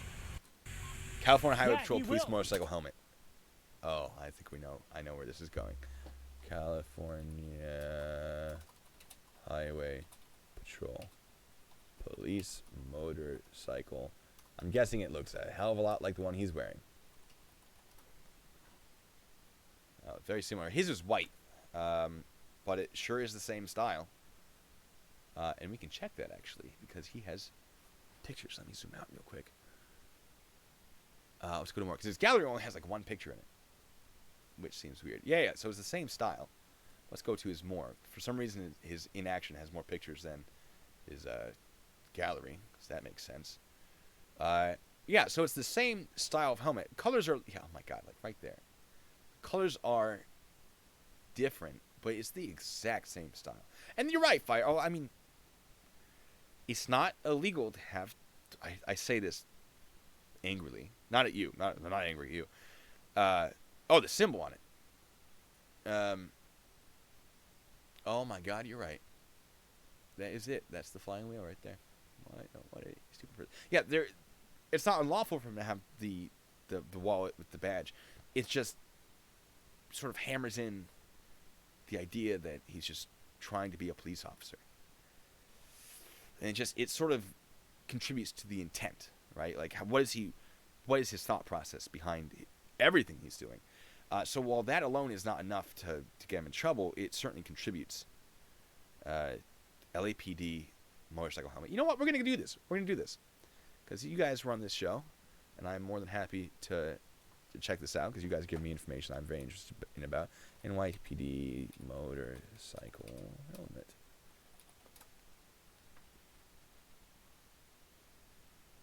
Similar. I don't think his has blue. It's hard to tell with these pictures. I think his are just white and black, which is good. But like at a distance, can you really tell if he's moving? Can you really tell if that's black or blue? Not really. I'm just saying, because if he's doing things that would make someone think he's a police officer, and it would be difficult to tell otherwise, that's a problem for him. That's going to contribute to his case for sure. Stealing gas, not that important. Credit card. Right. I dropped my fucking credit card. Apparently, according to comments, or the chat here, it's in one of his pockets. Didn't you say that sometimes police departments might cancel doing the funeral escort and his company is hired last minute, so it would make business sense? No, it does make sense that he looks official. I'm not arguing that. And he's allowed to have everything he's wearing. The problem is he is then unlawfully issuing orders. So, while it makes sense for him to look like that, the issue isn't that he looks like that necessarily. The issue is that he's issuing orders to drivers. He's conducting, he's holding intersections. He's directing traffic. He has no lawful authority to do so. And if he didn't look like a police officer, he would be less. He might be in trouble for blocking an intersection as opposed to impersonating a police officer. But the fact that he's issuing these orders while looking very similar to a police officer is a problem. So when you combine those two things, issuing orders that he has no lawful authority to issue and looking like a police officer, neither of those things are impersonating a police officer. But when you put it together, it is, potentially. I mean, assuming he gets convicted. Right now, it's enough for him to get charged. He is innocent until proven guilty. I'm not saying he has broken any of these laws. I am insinuating very, very strongly that he's broken these laws. I'm not saying that he is a criminal because of these things. Because innocent until proven guilty. He is a criminal because of his criminal record. But this right here, we got to wait for the conviction if it happens. And if it doesn't, cool, good for him. Well done. So, it's a very fine line he's walking, and he's certainly crossing it. I would consider. As a retired highway patrol BMW. He does, he uses BMW. He even says that in, I think, About Us. Maybe it's in Home. Do you guys think I should apply? I think I should apply. I'm really tempted. All vehicles are equipped with state-of-the-art communications and police-style LED lighting and siren packages. Again, trying to make it look like police, which isn't a problem until he uses it like police. We offer a full fleet of full fleet of motorcade. I can't read. Reading is hard. We offer a full fleet marked motorcade unites. Oh my god, I didn't even notice this. In my original video, I was calling him out for his grammar. There's the spelling right there. I didn't even notice that. Such as Ford Crown Vic patrol cars, which are former law enforcement. I mean, Crown Vic is what law enforcement uses to use. They're great vehicles. Kawasaki patrol motorcycles, and BMW and Kawasaki patrol motorcycles. Yeah, retired police motorcycles, or motorcycles that are commonly used by police. So you are absolutely correct, Max. And Mike, that's a good point. Armed security guards issue orders to auditors all the time, but not about not standing on public sidewalks next to their business. However, it is known that they are not police officers, so their orders do not have to be followed. The problem is when they enforce those orders. Then it's illegal. But they're not. They don't. It's clear that they're security. It has the word security on their patches or something like that. He told in the video earlier. He said this is a police escort, so we can assume he's telling people he is police. He's trying to look like police. Everything he's doing, there's no reason to not believe he is police. At the distance that people might be, receiving his orders from. As with security, it's different. But that is a problem, Mike. That is absolutely a problem with security. So that is a good point, because security, many times, they can't issue those orders. But the difference is, do you expect that those orders are to be followed? Yes or no? Do you expect them to have the legal authority? And in this case, many people would not understand that he does not have the legal authority to do it based on how he is looking and conducting himself. So that is a very good point with security guards. So I'm glad you brought that up. And it does get a little confusing, but he has crossed a line here that I don't see many security guards quite coming to the point of. Must have. All right, where we were. Jimmy Dewitte has been aggressive towards multiple people. Oh, we'll get to that. Don't you worry. If you want a nickname for him, you'll need a catchy nickname. Or if you want to work for him, you'll need a catchy nickname. Sorry, I'm going through the comments. Might be a stronger case against him if he threatens to arrest someone. Oh, it would absolutely be a stronger case. Absolutely. I don't know that he ever did, but he's still issuing what would be perceived as lawful orders. Security guards have no more authority to do anything than the average citizen because that is what they are, armed or not. That is true. For the most part, security guards can only basically arrest people on the grounds of citizen's arrest, for the most part, just like any citizen would. They have training to educate them on what exactly that means. But having a security guard license in the interest of private security basically allows you to carry a firearm in a manner that many civilians wouldn't without the same licenses. You do get a license to do certain things, but you are not, as a security guard, you are not law enforcement. Unless you've been deputized. There are exceptions, but almost universally, and there are exceptions, but almost universally, a security guard cannot enforce the law much better than a civilian could. He has the right to put whatever he would like on his page. That is true. But, and at no point does he say he's a police officer on his page, and that is working very well for him. It's just his page is put together kind of like garbage. Spelling mistakes, grammatical mistakes. It is not it looks nice. It's not a bad looking website, but if you look at it, it's just like if you can't, I've said this before. If you don't care enough to spell correctly, or use proper grammar, I don't know why I'm highlighting that. It has nothing to do with it. Where was it? There's something. Oh yeah, like why these are. Who's deciding? I said in my earlier video. Who's deciding what is not capitalized? It's a whole thing. It's just if you can't be professional on your own website, which has been up since 2013, right? If you can't be bothered to fix the very first thing people see about you, why would you be bothered to do your job correctly? So, yeah, and if you don't know how to spell correctly and use grammar, and that doesn't directly translate into your ability to do a security job. But if you're trying to interpret a statute correctly, and I mean, there's a lot here, and you don't know how to spell, or your spelling and grammar isn't great, there's a good chance you're going to interpret this wrong, because it is easy to interpret this wrong. So you do need a pretty good grasp of the English language. Is it required? No. So I don't want people to think that it's some logical fallacy where I say, like, if you can't spell, you don't know how to do your job. But it is related. Your ability to understand grammar in English and spelling is related to your ability to interpret statutes correctly, which we know he is not doing. So one could assume that his inability to understand how to spell and use grammar correctly directly translates into his inability to correctly interpret the statute. So it's not a strong indicator, but it's definitely like something to question, right? It's something to sort of be like in the vast collection of things to use to question his everything.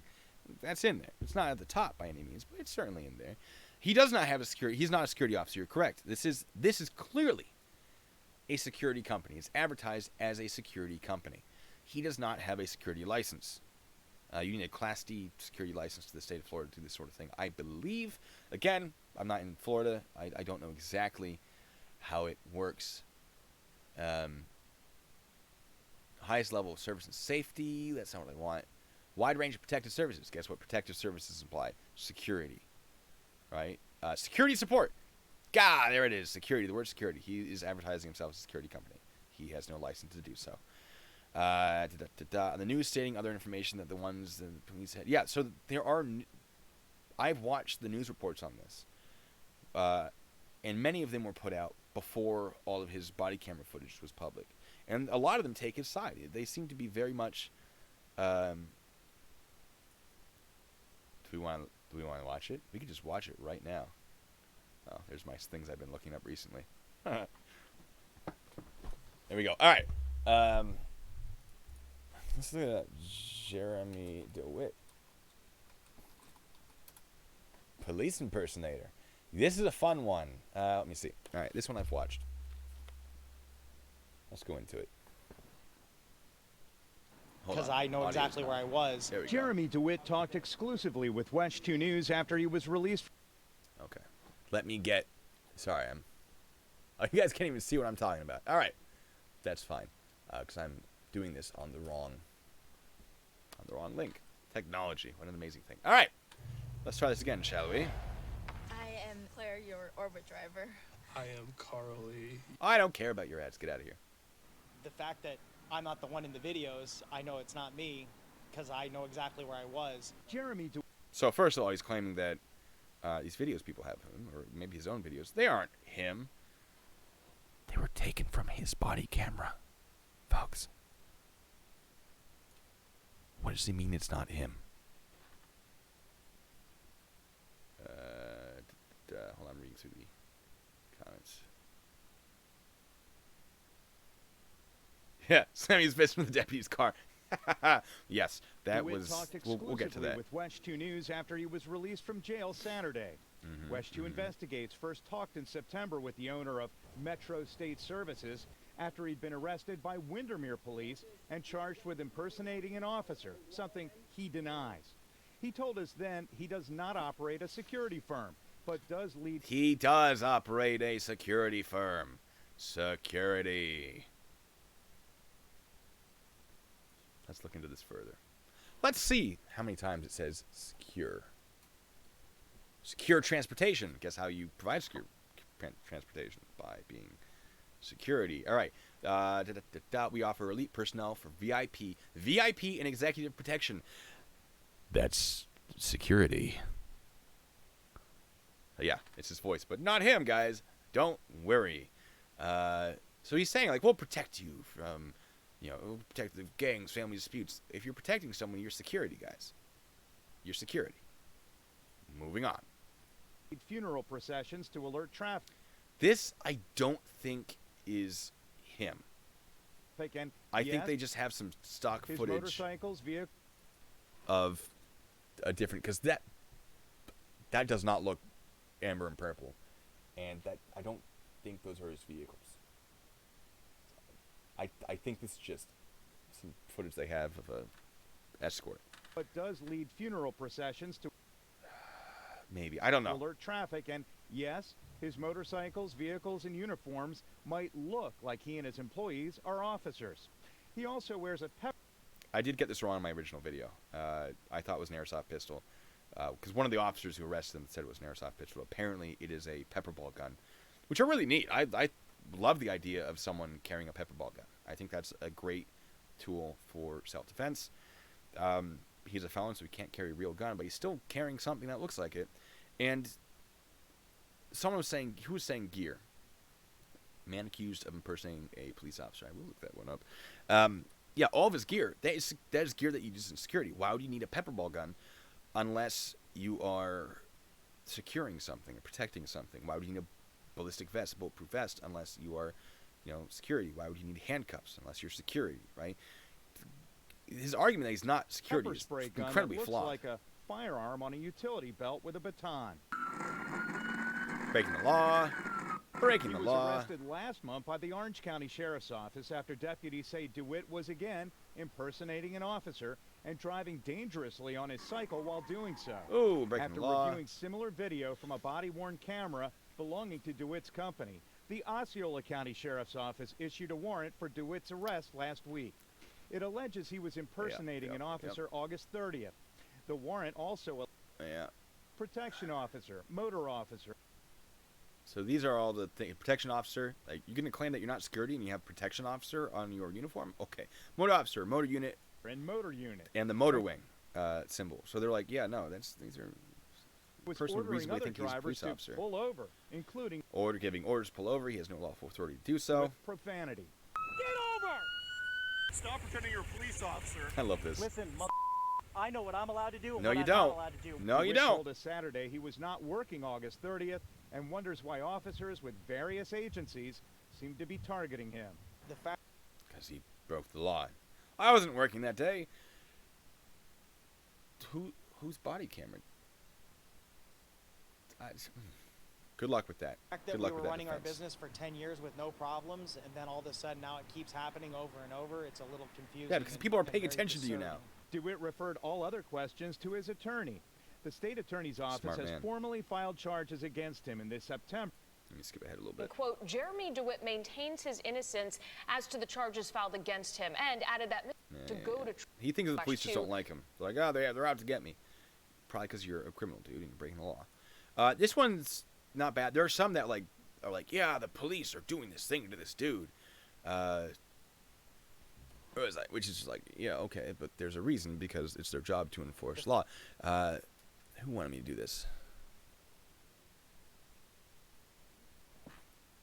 Is it this one? Even acts like he's in the military, yeah. But yeah, felons can carry black. Well, they can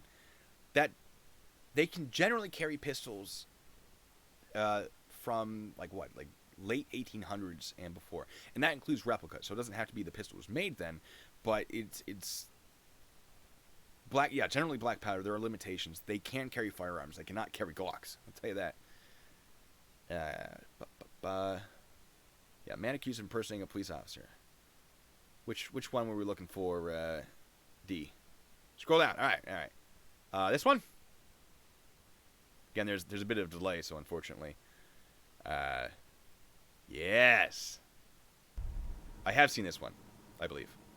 Well, guys, I caught up with Jeremy Dewitte shortly after he bailed out of the Orange County Jail here. He told me he believes that these charges against him are bogus. They're and bogus. Says that the Orange County Sheriff's Office has been harassing him for months. Yeah, because you've been breaking the law for months, dude. Our uniforms don't say police or sheriff or corrections officer or state agent. It says Metro State. Jeremy Dewitte says he and his vehicle escort company, Metro State, are being unfairly targeted by the Orange County Sheriff's Office. I have been running the business for 10 years. We haven't had this problem. All of a sudden, thing after thing has happened.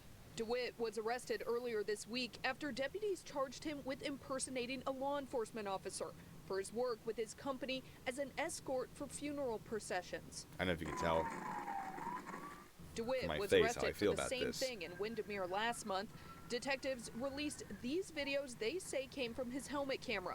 In one of those, you see the driver of a motorcycle speeding down the road, weaving across the center line. That's legal. In another, the motorcycle gets into an argument with another driver. Get the I love it so much. Stop pretending you're a police officer. Yeah, you tell him, dude. Yeah. I know what I'm allowed to do and what I'm not allowed to do. The sheriff's office says the motorcyclist in these videos is Dewitte, but Dewitte says the videos are actually from a variety of his staff's helmet cameras. Fire, yes. That, you got me there. Now he's going to have to do a lateral transfer to another fake security company. I hate you. I'm just kidding. That was amazing. Well done. Kudos to you for that. I just sort of... All right. I'm sorry. I got to get out of my system because that's amazing. All right. Credit where credit is due. Dewitte says what his staff is doing in the videos is not illegal. Yes, it is illegal. We take the people that don't belong. We say, hey, get out of our funeral. We don't tell them to pull over or, you know, I'm a cop. I'm sorry. You don't tell them to pull over. I'm pretty sure many times instructions were issued to pull over. We'll watch for that. When we go back to the video, we'll see if he orders people to pull over, and we will call him out for it. Yeah, he did. When he rests them, he's like, "Hey, I need someone to call for backup." He might address this in this, where he's like, "Yeah," or somewhere he was complaining. He's like, "Oh, the police didn't, ordered my guys away, probably because they were doing the wrong thing. They just wanted to harass me." He's like, "No, you called for people to back you up. They showed up, started, getting real close to obstructing justice. And the police officer's like, go back to your funeral procession. Keep doing that. We're doing our thing, right? It's... Or I'm a sheriff's deputy. Now, Dewitte told me that he's never told anyone that he was a police officer, and he... Remember that time where he said, this is a police escort? That's so weird. Says that his staff follows all of the traffic laws that are... No. No, no. Speeding, unlawful use of sirens, unlawful lane splitting, unlawful crossing of a double yellow line, moving violations of the school zone, running a red light, reckless endangerment. These are all things that we've already seen him violate as far as traffic laws go. Let's go back. Police officer, and he says that his staff follows all of the traffic laws that are allowed for a funeral escort. Driving in the wrong way down a road. None of these things, nowhere in the funeral escort statute does it say he has the lawful authority to do any of these things. In fact, what it does say is operators of vehicles in a funeral procession must exercise due care when participating in a funeral procession. He is not permitted to do any of those things that I've already listed. The speeding, the unlawful, anything. Like, all those traffic violations are not authorized. In no part of the statute. And feel free to read it yourself and check. At no part does it say that he is authorized to do any of that. The only exception to traffic laws that it gives you is once you lawfully enter an intersection, the entire procession then gets the right of way regardless of what happens to the traffic control devices. That's the only exception to traffic law that this really covers. So... He still faces, though, 2 felony counts of impersonating a law enforcement officer. For now, in Orange County, I'm Kelsey Thorid, WESH 2 News. Yeah, there are other ones where he makes the police sound like the bad guy. Bad guys, like more than that. We're like, look at them doing unlawful stuff. We're gonna get back to this, since we still have. It's taken us, good God, almost 2 hours to get 9 minutes into this. I'm having a great time though. I don't know about you guys. We're having a great time here. I hope. Yeah, calling for backup. Stupid. He actually, speaking of calling for backup, in 2001 he got in trouble because he was using blue lights on his vehicle. Or he had blue lights on his vehicle, and he was using a police radio, which you're not allowed to do if you're not police. He was using it to communicate. And he was charged with a misdemeanor. He was charged for that. I think it was misdemeanor. So he has a habit of improperly using radios for sure. Oh, no. I don't think he's going to get, Mike, I don't think he's going to get, the maximum punishment. I don't think he's going to get charged with everything. I think it's going to be enough that he's going to be in trouble. And he's going to get, a sentence. I think he's going to be convicted of something. I don't doubt that he'll get offered a plea deal, and it might be something like, hey, wear this ankle bracelet and check in with a probation officer for this long. It wouldn't surprise me. He can absolutely get jail time for this. Absolutely. He might avoid it. He might do that through a plea deal. He might avoid it through a plea deal. Or he may not be convicted at all. So, he does need a new hobby. You're absolutely right, Chance. He does. This guy needs help. You gotta fucking do it. Just do the best you can, Alan. All right. Skipping ahead because he's just fueling. Speeding. Hey, guess what? The statute doesn't authorize him to do this. Weird.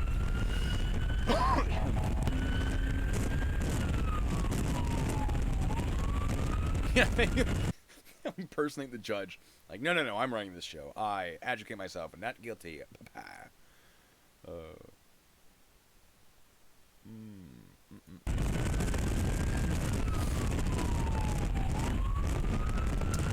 Time. Definitely appears to be on lawful speed, although it's hard to tell. Because I don't know the speed limit here, and I can't see his speedometer, and I don't know if this procession is going the speed limit. So it appears to be much faster than anybody else on the road, though. Yeah, no, he, the adrenaline, the power, he's kind of obsessed with it, which is a problem. I would love to see him get therapy. Like, I don't like him, all right? But I don't want him to get screwed over. I want him to get help. Just like anyone who is doing the wrong thing, I want them to get help. I want the issues to be addressed. I think he should see a therapist for whatever is causing him to, need to do this sort of thing, to the point where he's committing felonies repeatedly.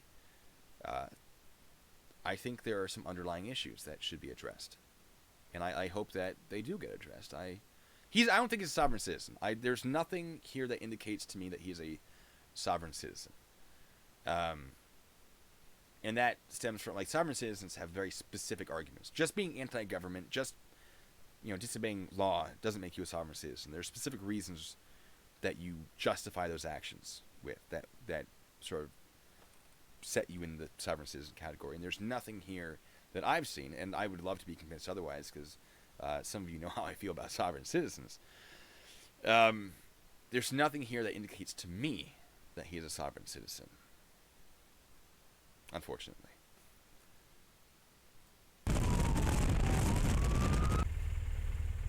Oi! Hey! All right, hold on. I'm not. Oi! All right. So this is part of the funeral procession. I didn't see flashing lights on another guy. I assume. I mean, it's fair that he'd be like, "Hey, don't enter this intersection," but he can't issue orders, which he didn't. So that's fine. What he did at that intersection probably isn't a problem, because that appears to be the funeral procession, and this person's about to enter, and they shouldn't. Although I don't know if he gets all lanes of traffic. I think they should be able to turn right. Like, that shouldn't be an issue. I don't know, though. I've never dealt with it. Hey! I don't know. In your house. Where Yeah, I don't. the fuck are you going?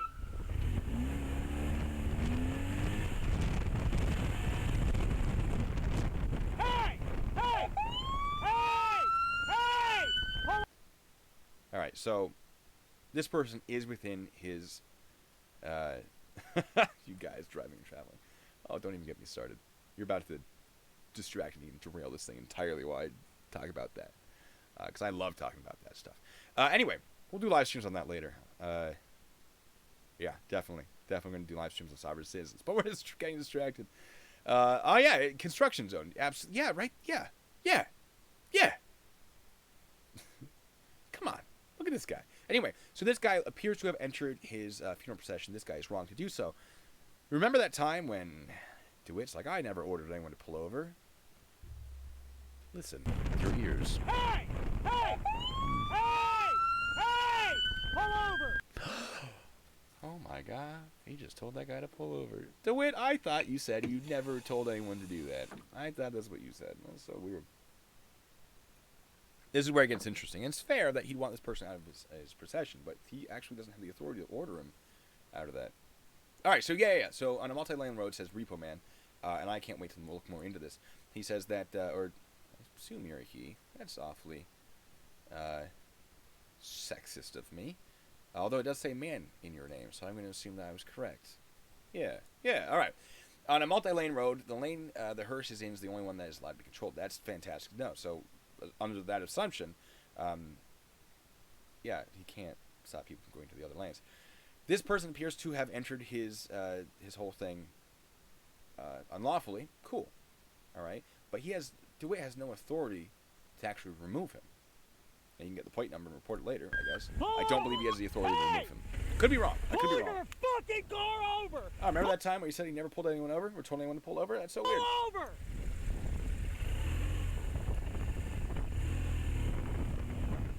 This is where it gets interesting.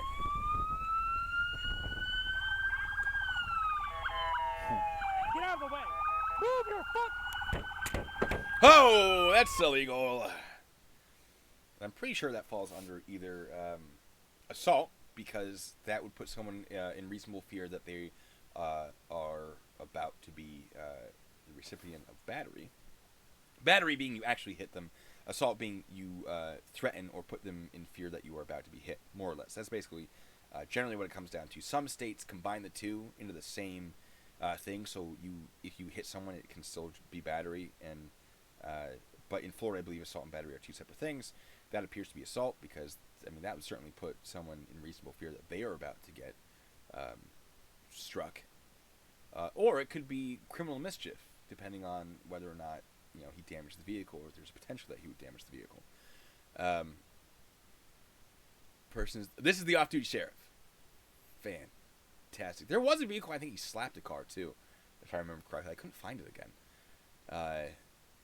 Maybe this was the one I was thinking of. Wouldn't that just be like ordering someone following you too closely to maintain distance? Yeah. Sort of. Come on. Yeah, I mean, so he can be like, get out, but he can't actually enforce it. What he's doing right now is trying to enforce it. Striking the vehicle, everything he's doing, he's enforcing this. And so, if an off-duty police officer is confused as to who this dude is, civilians are going to be confused about this. Yeah, let's look at this dude's face. That's a good point. And who is this dude?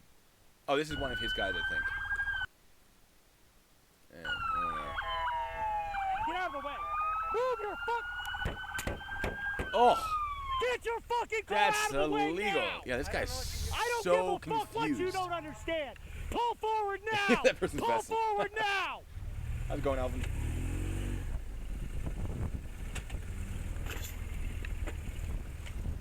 Stop there! So you What orders the- him to stop. This is basically an unlawful detention. He's detaining this person, or this person it is not unreasonable for this person to think that they are lawfully detained. That's illegal. Fuck is your problem? I didn't know what's the problem back there.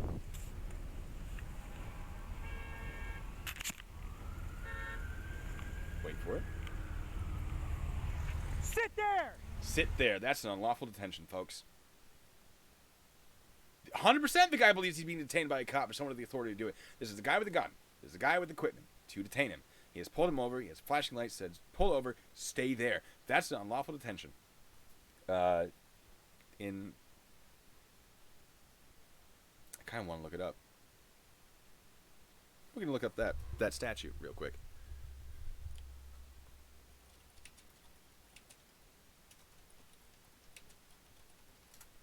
I never actually checked. A lot of that's more like stealing. False imprisonment. That's the one I'm looking for. False imprisonment. It's called different things in different states. False imprisonment is the one I'm looking for.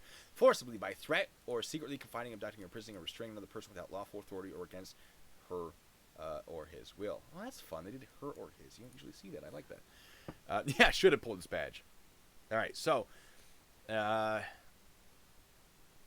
forcibly. Well, it seemed pretty forcibly. He was striking this guy's vehicle, so that's use of force. By threat, it's pretty threatening. He restrained another person, saying, stay here, or he did not have the lawful authority to do so. Now, can he defend this? Yes. Could he be found innocent of doing all this? Of course he could. But that right there is close enough to at least charge him with it, or certainly investigate it. Will he get a conviction for it? I don't know. Probably not. Because usually it needs to be a little more than that. So, I mean, that would more be considered impersonating an officer than it would be false imprisonment, because it would be easier to charge it under impersonating an officer, since what he's doing is something that he would not have the authority to do and an officer would. So it probably isn't false imprisonment, especially since this is more related to human trafficking, apparently. But it's certainly not lawful.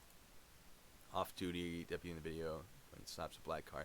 Yeah, the black car I thought was the deputy. I couldn't find that video. I was trying to make my video. I wrote my script. I had seen it. I'm like, yeah, he slapped a car, and I couldn't find that video again. So I had to use this one and then a news report where they said he slapped an off-duty thing. It's semantics. Yeah, no one can hear him freaking out. That right there is probably the clearest example of impersonating an officer that I've seen from Mr. Jeremy Dewitte here. Huh. Moving on. Look at this. Look at this. If you saw this, would you know that that was not a police vehicle? I wouldn't. I would be like, oh, it's a police car. Here. I would, as someone who was a police officer, I would not know better. I mean, I would have my doubts because there's no light bar, which isn't required, but usually there's a light bar, and often there's the cow catcher, the whole. I don't know. I think they have one there. Like, there's nothing about that does not look like a police vehicle from this distance. It's very frustrating. Till, move here. Kills me.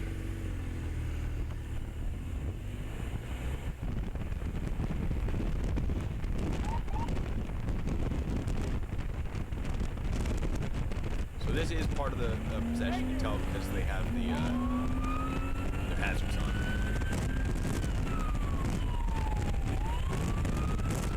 Driving on the wrong side of the road, that's illegal.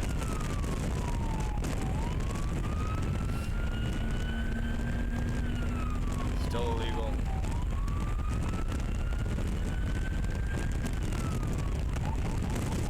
Definitely speeding here. I can't imagine that's not speeding, whatever he's doing right here. Wait for it. That might not be reckless endangerment because there's sort of 3 lanes here. But still, directing the Winter Spring Park Range to stop? Oh, Greg, if you link that to me, we will watch it. Black Honda. Yeah, I couldn't. I saw it and I couldn't find it again. But yeah, no, that wasn't the first time he struck a vehicle. Yeah, no, you're absolutely right, Greg. Nowhere in the statute does it allow him to ride outside of the funeral procession. When he travels in front of the procession to hold an intersection, he is no longer part of that procession. I get so excited about this. Like, are these people pulled over for him? Were they already there? Have they pulled over because they think that he is a police vehicle? No, I don't know, they're pretty pulled over. You know what's happening here. That would be worth looking into. I feel like they pulled over because they heard his siren and saw his lights, which they think he's a police officer.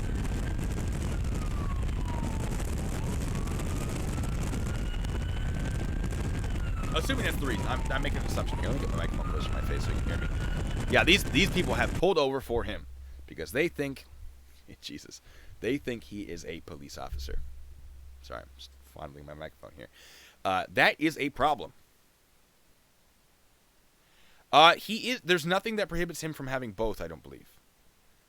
It says amber or purple. Generally, if it only required him to have one or the other, it would specifically state that. Yeah, he loves to go code 3. And to be fair, I love going code 3. If you ever get the chance to, they do both look red and blue when compared to each other. I mean, that's a reasonable argument for why you wouldn't have both. I just don't know if legally he's not allowed to have both. But again, I'm not a Florida law enforcement. I've never been Florida law enforcement, so I could be wrong about that. Yeah, exactly, Harsty. That you would believe that, wouldn't you? Code 3 is a lot of fun. If you ever get the chance to do a ride along with the police, I recommend doing it. One, because I enjoy it. I enjoyed doing law enforcement. I thought it was really exciting and fun, and I enjoyed helping people. But it gives you a really good idea of how it actually works and what it's like to be a police officer.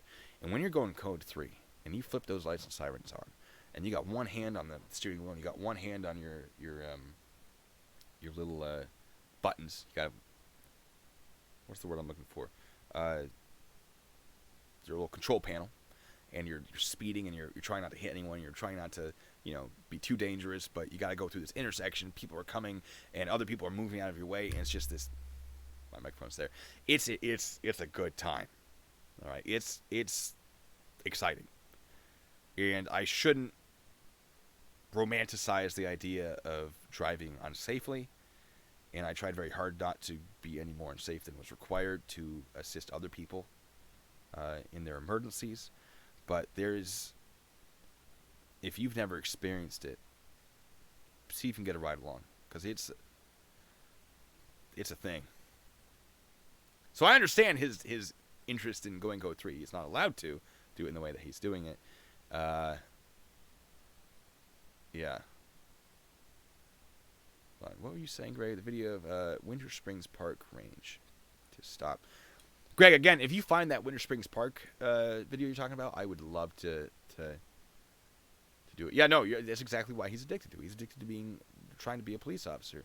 But he's not in it to help people. Like, I was a police officer because I enjoyed that. I loved to know that I was making a difference in helping people. That's not why he's doing this.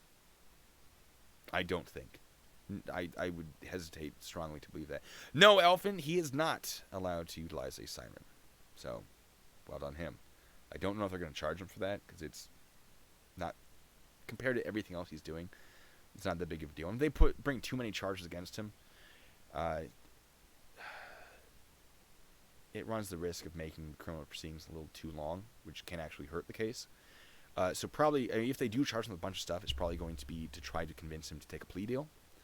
But they might turn a blind eye intentionally to a lot of his traffic infractions to focus on the much bigger crimes that are actually going to get him in jail and actually going to get him off the streets. Yeah, if this guy pounded on my car, I'd have issues. I might have handled that. I'd certainly be filing a complaint. Something.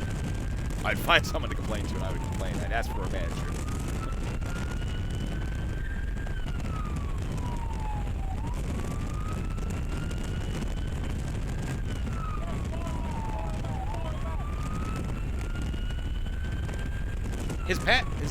Yeah, oh yeah, no, a lot of his stuff is modeled after L.A.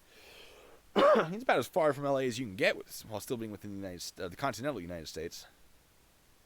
So, do you guys think, because I know he was in, sorry, I hate to keep pausing this. You guys think he was in Florida specifically because the statute let him do this? Or he thought the statute let him do this? Because I know he was in Chicago and got arrested for, like, throwing chairs at a police officer. It's I don't know what speed he's going, but it seems to be a lot faster than it should be. And there are videos where he talks about going 100 miles an hour, or he indicates that he's going to try to get to 100 miles an hour. So one can assume that similar things are happening here. This is the front of his procession. He is now in front, and he's still moving much faster than they are. Right around, I would say now, in my unprofessional legal opinion, he's no longer part of the procession. Yeah, he's been getting away with it 10 years, you're right. Why do they all of a sudden care now? Because I think they finally know. Like, I think they knew, like, oh, he's violating traffic laws. And I think they've been watching him for a while, but they didn't have anything hard enough to actually, I assume, they didn't have anything good enough to actually press charges for impersonation. Because once they press charges and fail, they can't press those charges again for that specific incident. Now, if it happens again, they can. So I assume they were sort of just collecting a bunch of information so that when they finally did take him to trial, and again, this is just an assumption based on my own personal experience in doing this sort of thing, not impersonating a police officer, bringing people to trial, or accumulating enough evidence to get them to trial. I assume that he was on their radar for a while, and they finally have the evidence they need to take all of it and be like, he's been doing it for this long. Here's all the stuff he's been doing. Let's get this dude. Because you don't want to try to go after someone when you have a weak case. Because if it is a weak case and you do it enough, he then has the defense of, oh, they're just harassing me because they don't like me. Look at all these times that they've charged me with this before. This is no different. Like, it is... Court cases are complicated, and there's a lot to them. And if you ever get the chance to go and sit in on a court case and you want to learn more about it, that's a good place to find out exactly how complicated they get. He on his patches, speaking of funeral flags, he has the black stripe, which is fair. I mean, it's a funeral, but it's just it's just everything about this dude, guys.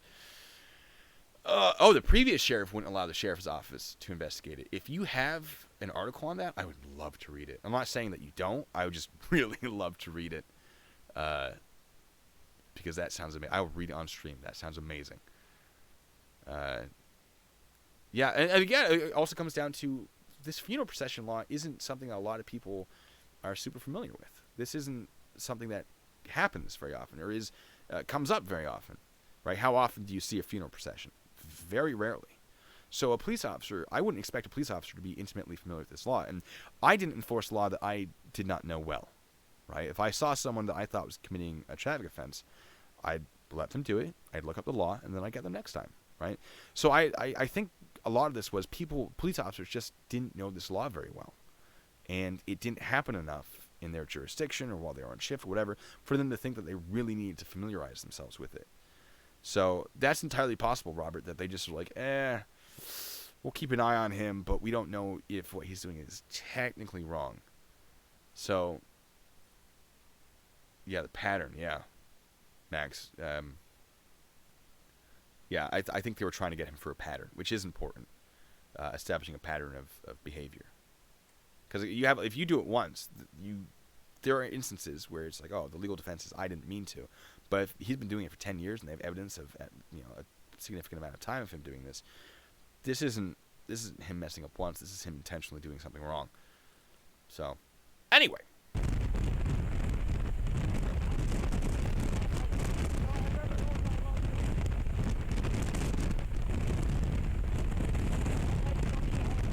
Hold on. What color was that light? It's green. All right. He's got a green light. I'll give that one to him.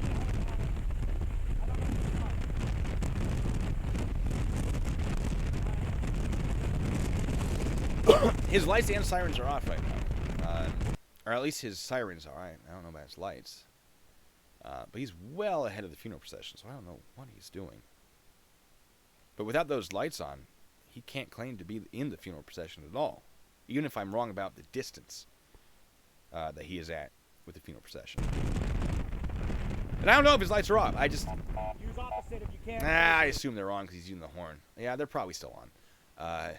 This one's fun. He has no authority to hold this intersection, to my knowledge. Again. Use opposite if you can safely. It looks like a yellow light. It's probably fine. You're right, Gary. Cops do get educated. Like, over the last couple years, the education for police officers about sovereign citizens has increased incredibly, or dramatically.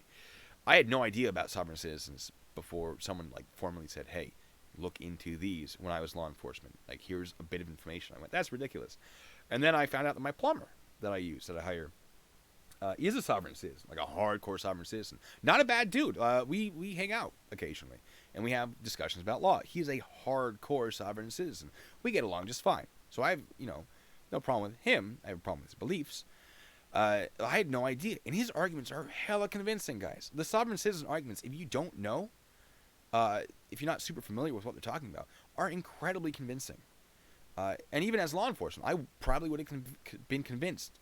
I would have had questions, but I would have been convinced enough to be like, I'll let it go this time, The first time I heard about this. Now, having done the research I've done and written the essays I've written and put out the content I put out, I know better. And I know I would consider myself a bit of an expert on the whole sovereign citizen thing. But he doesn't even have a business license. That's amazing. A state certified agency. Okay. He's not. I'm not saying okay like that to you, Greg. I'm saying okay like that as in derision directed at him. Never paid IRS a dime in taxes. That wouldn't surprise me. I'm glad you brought up Moors, Gary. I'll touch on that briefly. I actually have a video on what exactly... I have a video on what the history of sovereign citizens relatively soon, I hope. When I have the time. I'm going to be putting out a video on the history of Moorish Americans. And it's a good one. So we're going to be talking about those on this channel in the future. Yeah. It is illegal to have a siren installed in a vehicle in Florida unless permitted. Statutes 316.271. That sounds about right. I don't know exactly if that number is correct. I have no reason to believe it's not.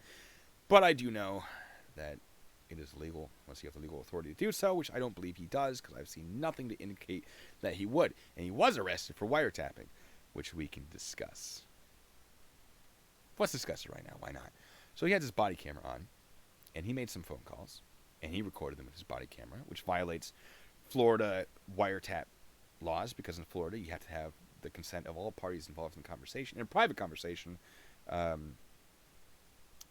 before you record it electronically, which he did.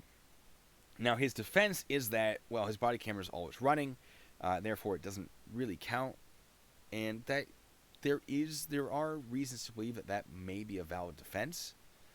Yeah, Florida is a two-party consent state, exactly. There is reason to believe that the fact that he has body camera on while conducting his job, and that he has a legitimate reason to use a body camera, and he does, like, it is a good thing to have a body camera in the job that he's doing, that when he made the phone call, the intent wasn't there, I guess. So he does have a reasonable defense. Will it work? I don't know. But he could get away with it. My question is, why couldn't he just put it on, not, like, he had it on speaker, so of course it's going to get recorded. Why wouldn't he have just not put it on speaker? The counter argument to that is, well, you had a helmet on. The counter argument to that is, take the helmet off. Right? So, yeah, no, he's going to get, I'm sure they're going to prosecute for him. Is he going to get convicted? That's the question. Yeah, he's, he just won't stop. Like, at some point, once you start getting in trouble, like, a reasonable person should sit down and think, gosh, I'm wrong about a whole bunch of things. Maybe I should address these and think, why am I wrong? How do I fix it? How can I stop getting in trouble? Now, some people think, oh, it's the police's fault. They're wrong. And in some cases, that is true. In this case, I don't think so.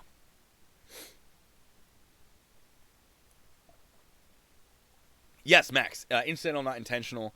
And that is, I think, what his defense is based around. However, I was looking into this because there's a video of him in his pretrial arraignment hearing, I think it was.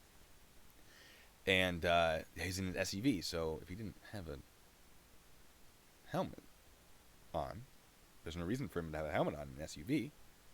I mean, he could, if he's really concerned about his own safety. Like some, what's the movie? Harold and Maude? Old movie. It's a, gosh, who was in Harold and Maude? That was Johnny Depp, I think. And there's a girl in it that always wears a helmet while she's in her car, because as a kid she was in a car crash, I think, and so she always did that. It's a whole thing. I don't remember. It was a long time ago. If anyone's ever seen Harold and Maude, I would be impressed, because it's not a super popular movie. If he was in the SUV, though, good luck. And the DA did say that they have reason to believe that it wasn't his body camera that was used to record the audio. I don't know what that reason to believe is.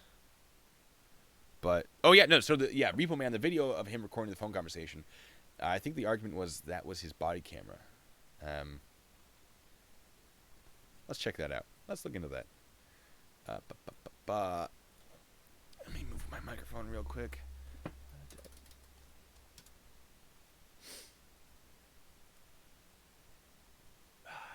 This guy right here.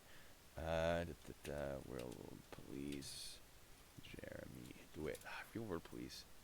You guys. Where is it? There it is. Per Florida statute, does this look like... We're done. Oh, okay. I don't really give a what you get me from your attorney. What did you just say? Body camera. It does. All right, so he's in uniform. So he's probably wearing his helmet, because it looks like it's moving with his head, right? So that could be considered incidental instead of intentional, as Max was saying. Jeremy Dewitte. LA Sheriff's Department many years ago rode in cars with helmets. Oh, that's interesting. So maybe he's just trying to be more like them still. So I think he does have a defense here. It might not work. Okay. It might work. Uniforms properly. Look, buddy, don't. All right, we're going to listen to this. It's amazing. I have called the police. Absolutely. Okay, great. What is Metro State? Oh, okay. So, what is Metro State? so it's frightening to you that 4 units that are marked completely from head to toe, black and white, with a company name, information, flashing lights, dressed uniforms properly. Look, buddy, don't get sassy with me. I'm not getting sassy. I'm asking simple questions. Don't get sassy. Because I'm trying to figure out. I would not have called the police otherwise. So you called the police because vehicles and motorcycles that look okay, right? I'm not going to do this. He even admits that there's motorcycles. Oh, and hold on, I vehicles wasn't like police done. Cars. It's fair. In the beginning, he mentions, he calls her, and she doesn't pick up originally or immediately. He says our, gosh, what was it? Our dispatch line. Like, call our dispatch line. Who has dispatch lines? Police, usually? Police usually are the ones with dispatch lines, are they not? Not security companies, usually. It's ma'am. Oh. There's a fun video. Ghost flattering. Hey, what's up, Nasty Nathaniel? You caught me in the middle of drinking. Folks, Nasty Nathaniel here is a First Amendment auditor. And if you've never seen his videos on him filming, what is it, the Scientology buildings? I don't know if they'll amuse me, but they certainly, or amuse you, they certainly amuse me. Good times. Anyway, here's a little shout out for you, Nasty Nathaniel. Not that you need it, you know, from a guy with less than 800 subscribers. Moving on. So, yeah, the dispatch line, I mean, that certainly gives the impression that he is part of a police department. Is it enough? No. But the totality of the circumstances, guys. Well, there were no 80 cars anywhere near there. So no cars were driving straight when they were sitting in the intersection. Yeah, so they're talking about, oh, you blocked the intersection, but the convoy wasn't there. The little whatever. Which is exactly what I've been talking about. You can't do that. No. Hold on, let's get to the part where he hangs up. Because it's You've got amazing. people that are stopping traffic without anybody to stop traffic for. Right, per Florida statute, we can stop traffic for a funeral. Listen to me. We're done. Oh, Call okay. me back, Okay. and you will get something from my attorney. I don't really give a fuck what you get me from your attorney, bitch. What did you just say? You heard me. Gun violence doesn't. Get out of here, Ed. Yeah, I love that. Anyway, well done, him. Let's keep going with this one. 2.5 hours in. We still haven't finished the 18-minute video. Where was I? Alright, here's my water. Ha! Got a drinking problem. I threw my shoulder out. Jesus Christ. I gotta move. Hey, just sit tight. Hold up, hold up.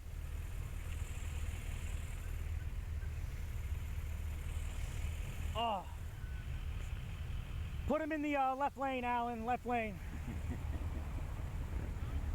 Yeah, we're in the right. That's a good we're in the instruction. left. You know, the he's right saying lane limit ends to once we get to the 417. limit to a single lane. Good for him.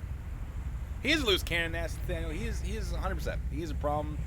I'd love to see this addressed in a manner that will prevent him from continuing to do this. He is acting as a traffic control device. Look at this garbage salute, guys. I'm sorry. That's not fair to him. It is a garbage salute, though. He probably did hurt his shoulder banging on that car. Yeah. I mean, he does salute. One of the things they do salute, when they stop at the intersections, they salute the vehicles. They should salute. They salute the vehicles they go by. And people appreciate that, and there's nothing wrong with it. And people do appreciate it. But it's frustrating to me that he's like, look at how much respect we're giving you, when he himself, I mean, respect isn't something I would associate with Jeremy Dewitte. Opposite, no, not at the school. Opposite direction is mostly clear. Let me get a unit.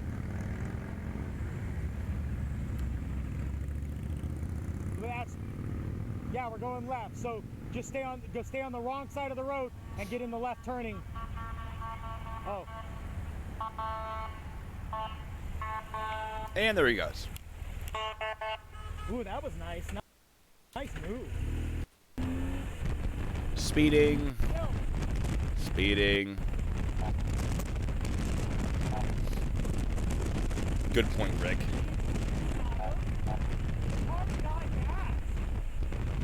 Some of them was out of gas. Yeah, why weren't his vehicles impounded? They're being used for illegal activities.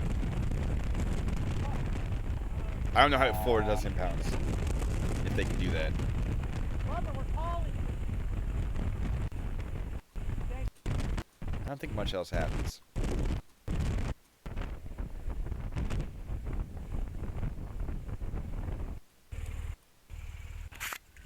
Yeah, holding an intersection, which he's not authorized to do.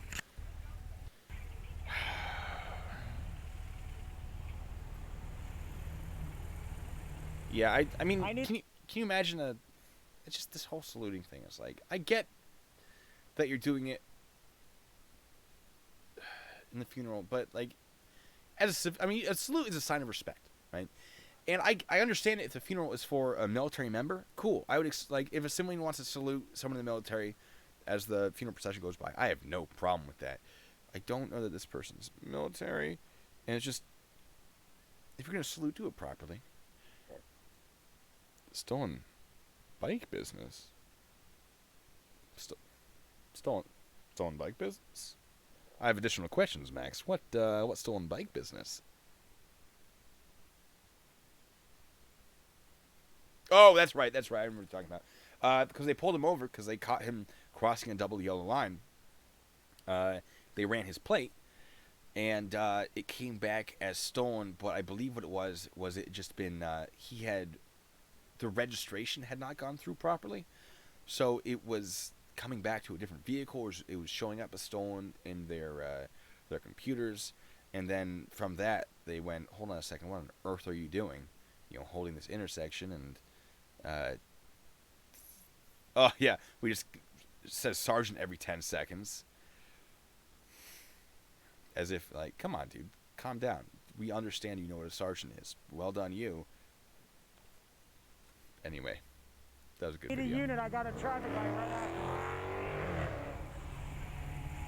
Oh, Alan's hot. Ooh. Oh. Another garbage salute.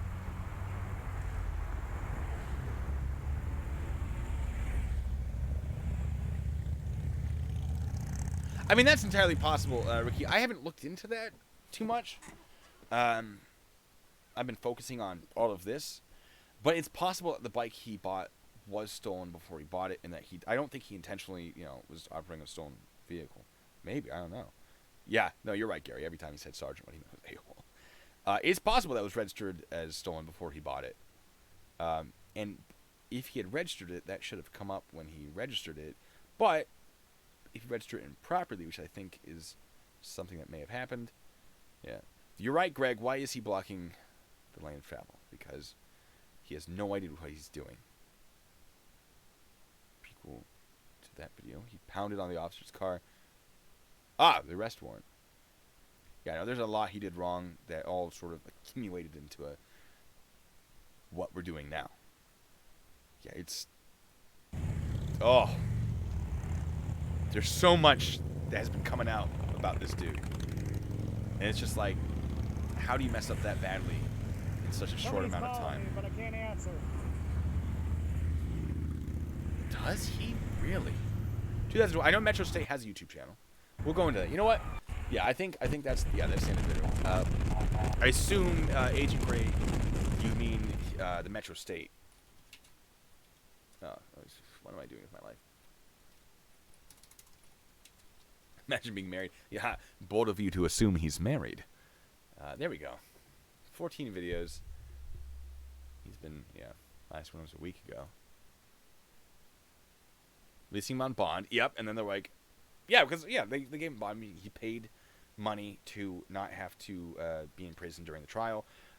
But if he then messes up, that bond is basically... There are bond conditions, for those of you not familiar with bond. There are conditions of bond. Basically, you go to your pretrial arraignment hearing, I think, and the judge formally advises you the charges that are being brought against you, and they say, if you pay us this money, then you won't have to be held. I'm not entirely sure. I might be wrong about this. I was not directly involved in that process, but my understanding is that he was told, like, look, here's the amount of bond.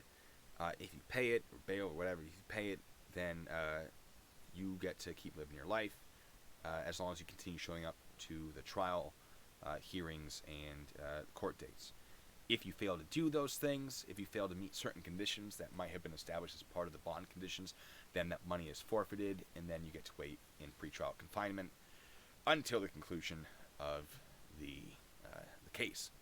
So yeah, he paid that money, and then at the time, police were going through all his footage. I assume they're still going through a lot of his footage, although that was months and months ago. They might have gone through most of it, if not all of it.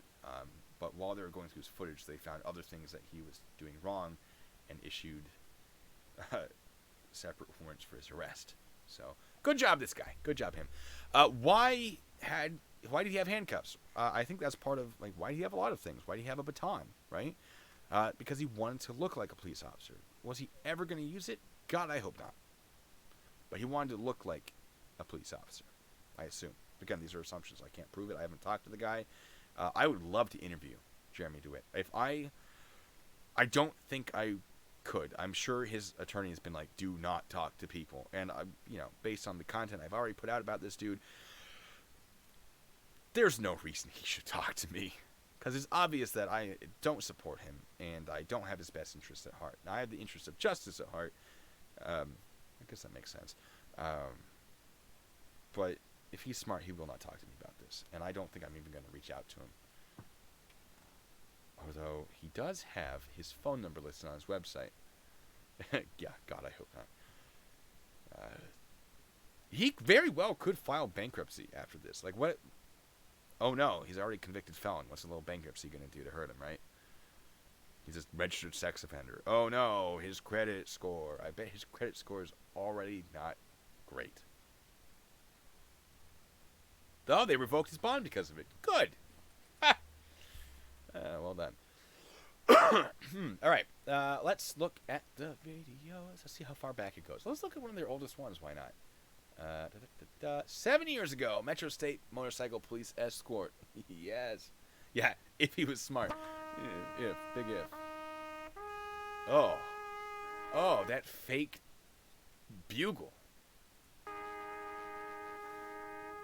That sounds fake. It might not be fake. It sounds... Actually, I think it's real. I think that's a real bugle. Yeah, the quality is garbage. You know what's throwing me off is the harmonies. And it's peaking the microphone. So it doesn't matter. That's technical stuff. That doesn't actually matter. All right. So what color are these lights? Is that white? Is that a white light right there? Is he authorized a white light? Maybe. I mean, it could just be the camera that he's using. I mean, this is 7 years old. It might be blowing up his ass. And Greg, yeah, no, I agree. They use that because to make people more compliant, which is obviously a problem.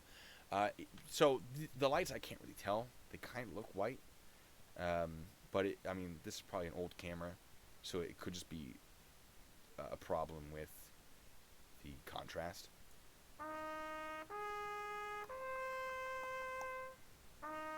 All right, this is 2012. Just ran a stop sign. Oh my God, the audio is awful.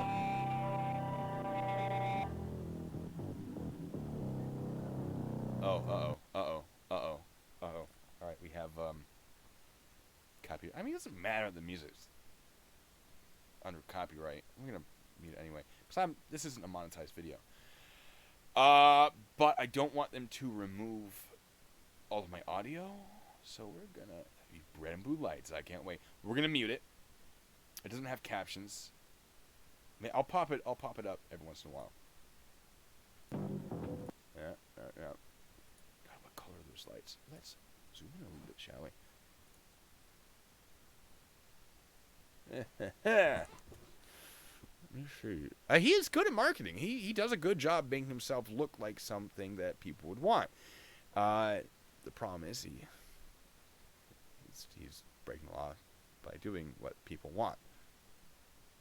So these are the rotating lights that was talked about in the statute, although I think those other lights that we've seen, the strobes, are also technically authorized under case law. I'm sure there's a case law that says it's basically the same thing.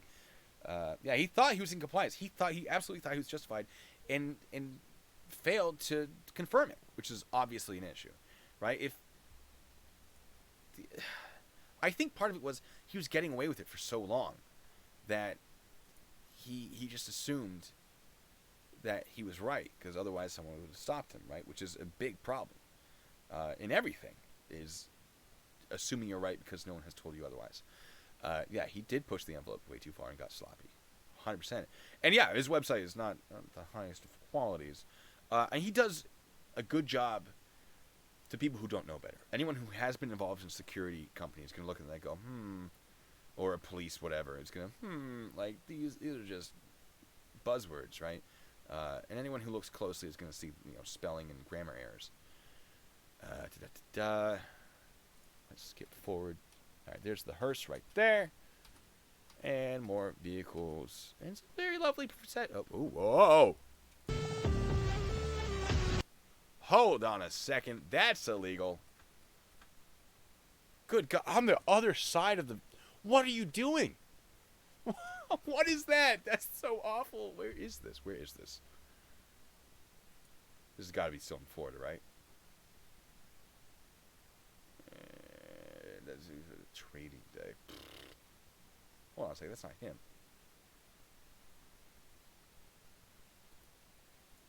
I have additional questions. No, you definitely did, Agent Gray. You... Oh, boy. This isn't him, is it? This is just... It actually kind of looks like him, doesn't it? Those are the helmets. Do we see Metro State on anything? No.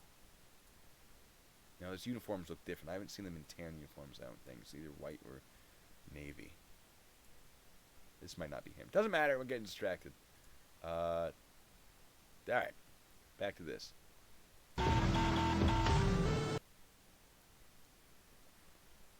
Assumption is going the wrong way. Oh, is he gonna yell at them? Sorry about the audio, guys. I just don't... music. I don't want to have any issues with that, so I'm just popping on and off to see what's happening. That looks like a red light. Look at that. They are stopped. They are holding traffic. Remember, they can't do that.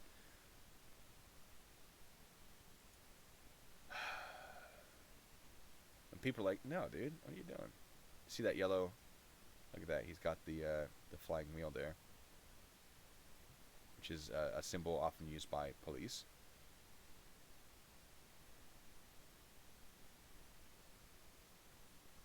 I would ask Nathaniel, if you're still watching this, if you could audit these guys, that would be incredible. If I was in the area, I would audit these people. 100% pick up a camera, and I do that. And I actually have an audit planned. For those of you who know about this whole auditing thing, I have an audit planned just to show you guys the how to do it without getting in trouble. And it's going to be unique to my state, but I have a video that I've recorded that I'm putting out right now that shows how much research I put into making sure I didn't violate any laws, or I won't violate any laws when I do the audit.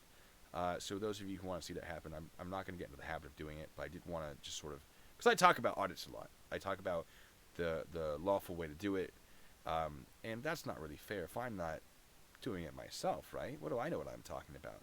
So, for those of you who are interested in looking forward to that, there you go. Let's see what I can say. You want me to come around? Can't hear a single thing he's saying. They're holding an intersection. All right, let's look at the color of their lights while we're at it. Shaky ass camera. He is going at reasonable speed though, so good for him. So I mean, this being earlier on. Oh God. This being earlier on, he might not have sort of. This is, I assume, before he sort of got it in his head that he could do whatever he wanted traffic law-wise. So nowadays, we see him just violating everything. This, he seems to be a little more cautious about it. Yeah, I wish he was a little more.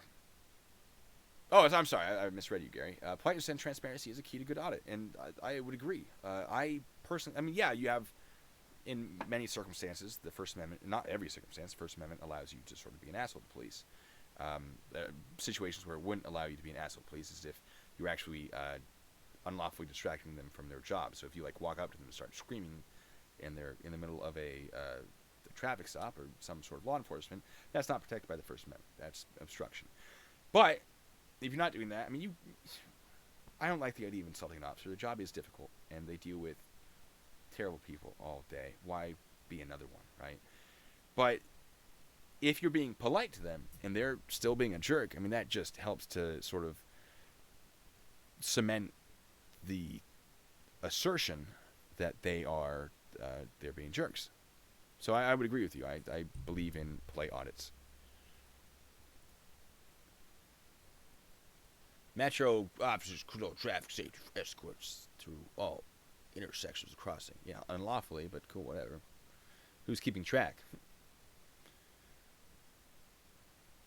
God, what is going on with this recording? I mean, it is old. I just want to know where he's getting the money to do all of this. Are people like required to provide their own stuff? And this is before he has all the vehicles, or not the vehicles, the uniforms. So you know his shirts are a little cheaper. They don't have all the gear. They does still appear to have a badge. That's a great question, Nathaniel. I assume just nobody checked before. He definitely does not. And the argument's going to be made. I think in court it's going to be brought up. Is he operating in a security capacity? I would argue a hard yes. That doesn't mean there isn't a defense that can be made for his actions. I would certainly argue that he's acting in a security capacity that would require him to have a license, and therefore he is unlawfully acting in a security capacity, so on and so forth. I assume it will be brought up, and I would love to see how they feel about it. Now, if he is convicted, I assume part of the conviction is going to be, hey, do not operate in a security capacity anymore, or within the next however many years, which should put a stop to all of this. If they clarify to him, you are acting in security capacity, do not continue to do so. If you do, you'll be violating the conditions of your conviction or whatever. There might be like a probation conviction or probation condition. So, oh, did they, Alec? No, that's good. I think departments need more training on some of these weird. I mean, it's difficult because there's so much training to be done. And training, those of you, people will tell me like, oh, police only get trained for 6 months in the academy, or 3 months in the academy, or 10 months in the academy, depending on the academy, right? That's not true. They get their initial training, and then they go and be on, they're on sort of probation as an officer, where they ride along. Generally, this isn't the same for every department, but in the places I've operated, then you go work directly with an officer with more experience. They teach you more ropes, teach you the ropes. I guess that makes sense. And you keep learning, you keep getting trained. You receive more training as you go on. Like, the training does not stop as a police officer. But there's so much to maintain training. Is sometimes, like, if this isn't an issue in your area, you may never see training on this sort of thing. So, the last one was 3 years ago before the last 3 posted. Oh, yeah, no, the postings are recent. Let's see what he's doing. What the hell was that? Hold on a second. Oh, Jesus. Nope. My bad, folks. That's on me. Is he still playing audio? Yep.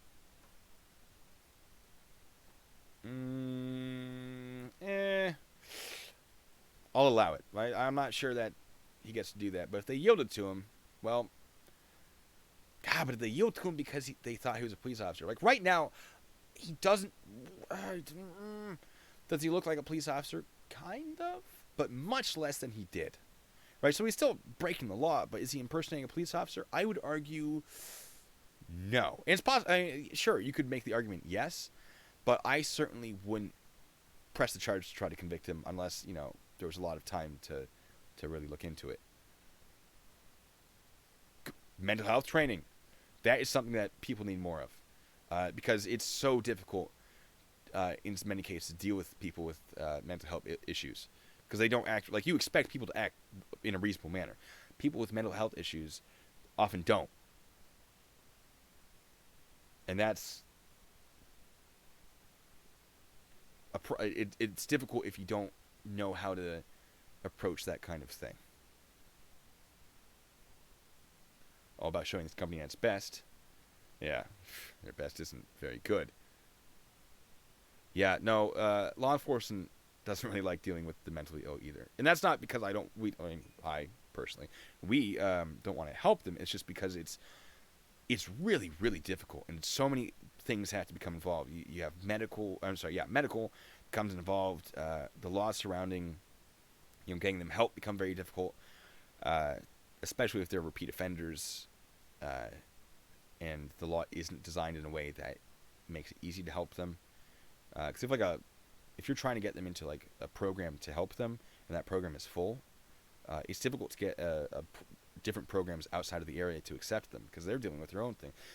Dealing with assisting and helping people with mental problems is its own unique challenge, and I think it absolutely has to be addressed not only with how police officers should deal with them, but I think more money should be devoted to getting them the medical help that might, assist them in their day-to-day lives. Yeah, it's insane, no pun intended. So, yeah, no, it's good that training is happening, for sure. Let's skip forward, see what done again. Breaking the law. Running a red light. I don't know about that. He's stopping. He's not really stopping on the railroad tracks. Look at this. Let's see what he's doing audio-wise.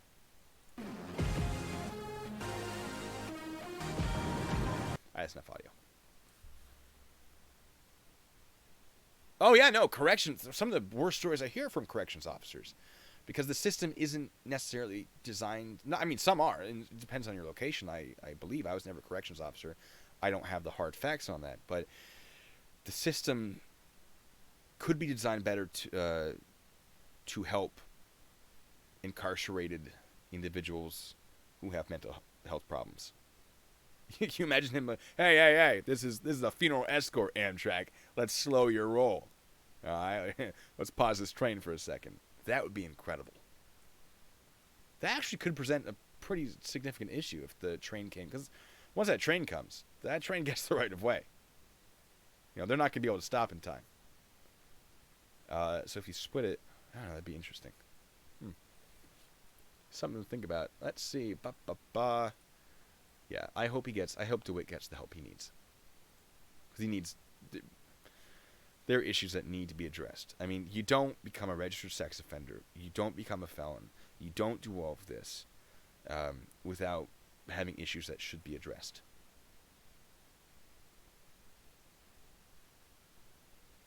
I'll tell you what, Alec. When we drop people off at the corrections facility, we had one on our military installation. So there were a couple that I went to. There's one if they were being tried in civilian court, and then there's one if they were in pretrial confinement for a military thing, a trial, a court-martial. The best defect, this dining facility, on our installation was in the prison, which I think is hilarious. But they had the best food. So it was, good for those guys. 31 Echoes is the military, the occupational specialty designation. Words are hard. The code that designates someone's MOS or military occupational specialty as correctional officers. 31 Echo. So we call them cage kickers. Oh yeah, you gotta get the chocolate frosty, dude. Oh, chaw, dude. All right, let's look at. All right, wait. Provides escorts for funerals, weddings, VIPs. He doesn't say security, but it's implied, which one would think would be enough to get. Yeah, 5 years ago, 5 years ago, 5 years ago, 5 years ago, 4 years ago, 3 years ago, 1 week ago. Let's check out 3 years ago. Oh, Metro State Advanced Motor School. Hold on, are they running the school? Oh, at Advanced Motor School. Okay, so they're not, like, licensing people. All right, well, that's good. That's good that they train. I appreciate that. Oh, yes, the Albuquerque team posting this copy. You know what? Why not? Why don't we do that? Since I'm just here talking, and we're losing viewers because, you know, we'll be doing this for 3 hours. That's to be expected. Yeah, Dewitte, stolen valor. I know, Judy. It's bonkers, isn't it? Spelling. Hold on. Did he? Metro State Advanced Motor. Yeah. Anyway. Yeah, Albuquerque. Yeah, let's look into it. Let's look into it. My God, this has been going on. I didn't expect all of you people to be as interested, and I didn't expect people to be interested this long. So I'm excited that you're all here, and I'd like to thank you for that. Cool. And hey, if you have ideas for live streams in the future or just videos, I'll throw this out there now. I'll shamelessly plug myself. Throw them in the comment section of the video. I review my comment section regularly. If there's something you want me to cover, I am more than happy to look into it. I might not make a video. I might not do a live stream. But, yeah, I know who you are, Alec. You think you... Anyway, yeah, Alec's the guy that I play video games with sometimes. And yeah, next video we see Dewitte pounding on his CSX locomotive. I would... Oh my God, if I saw that happen, I would be so excited to see it. I will answer that question in a moment, Ricky, for sure. What was I saying before that?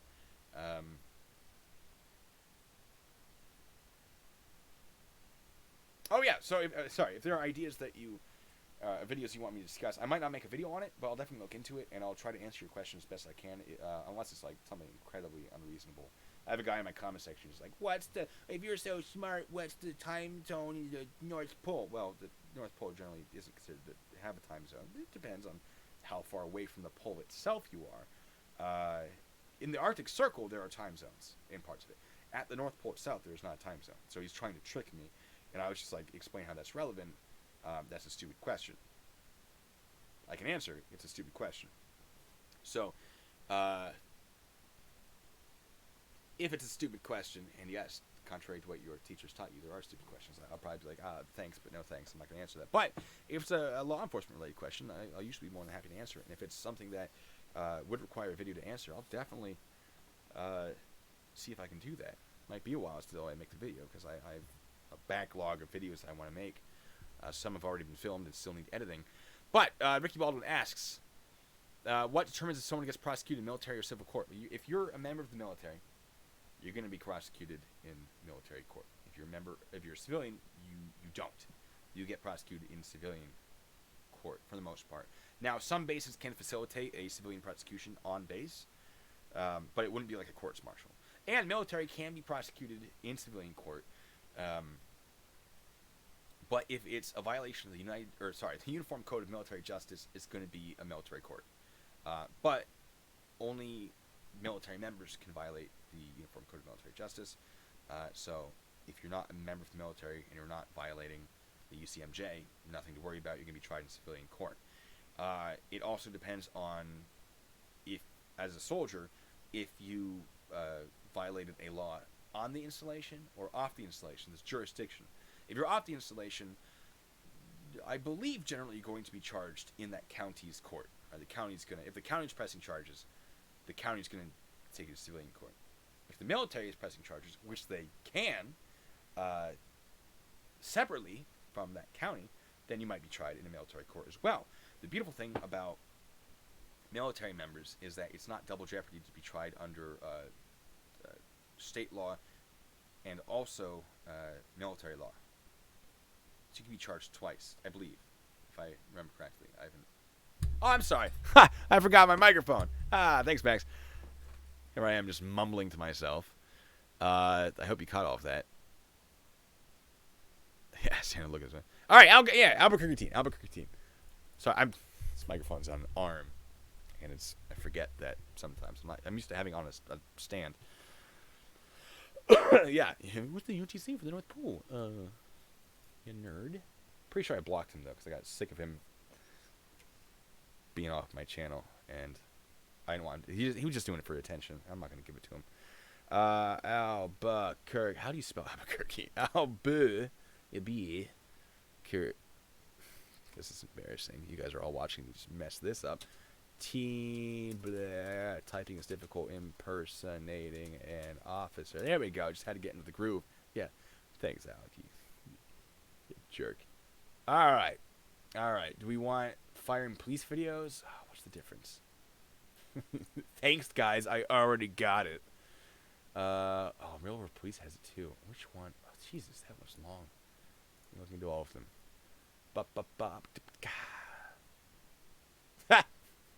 Gary.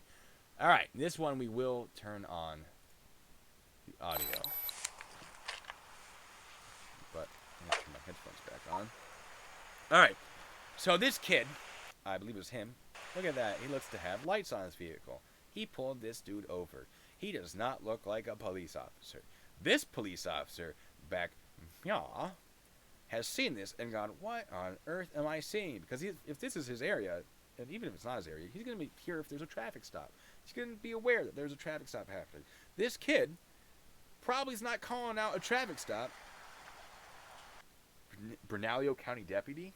Nice. He's probably not calling out the traffic stops. This officer's like, I don't remember hearing about this. Who the heck is this dude? Yeah, I feel bad about the kid too, because he wanted to do the right thing. He was not doing the right thing. And I get it. But you got to do it through the proper channels. I don't think this is a bad kid. Like Jeremy Dewitte, I think is a bad dude because of how he presents himself. This kid presented himself pretty well. It's just that he doesn't have the lawful authority to do. He's definitely breaking the law. So, sorry, kid. I'm sorry that this is probably going to ruin your chances of ever becoming a police officer if it wasn't already ruined. Can I talk to her for a minute? This kid, oh snap! Oh, they got me! Oh, it's the popo. It's the real. Sorry, let me get my microphone closer. He's done it before too. Well done. He's like, come. Yeah. See, look at that. There's an undercover vehicle. Look at that. That's red and white lights right there. Did he have blue? Did I see blue? I'm not seeing blue. I'm seeing red and white. Yeah, red and white. All right. Not authorized. He cuffed someone last time. Oh my God. I know. I'm under-equipped. I'm under-equipped. Yeah, because you're not a law enforcement officer. You stupid person. Yeah, situate. He does not have. I mean, and it happens to the best of us. But at the same time, you usually notice when a police officer pulls up, even as a police officer. Now, speaking of situational awareness, here's something I'd like to address. People wonder, why isn't this police officer looking me in the eye? There are a couple reasons. One, because they're looking everywhere else. Situational awareness. They don't want that tunnel vision. You didn't miss out too much, Hardstee. We're watching another video of a different guy impersonating a police officer. Citizen's arrest. Yeah. We'll discuss citizen's arrest. So, I'm already distracted from what I was saying. What was I just saying?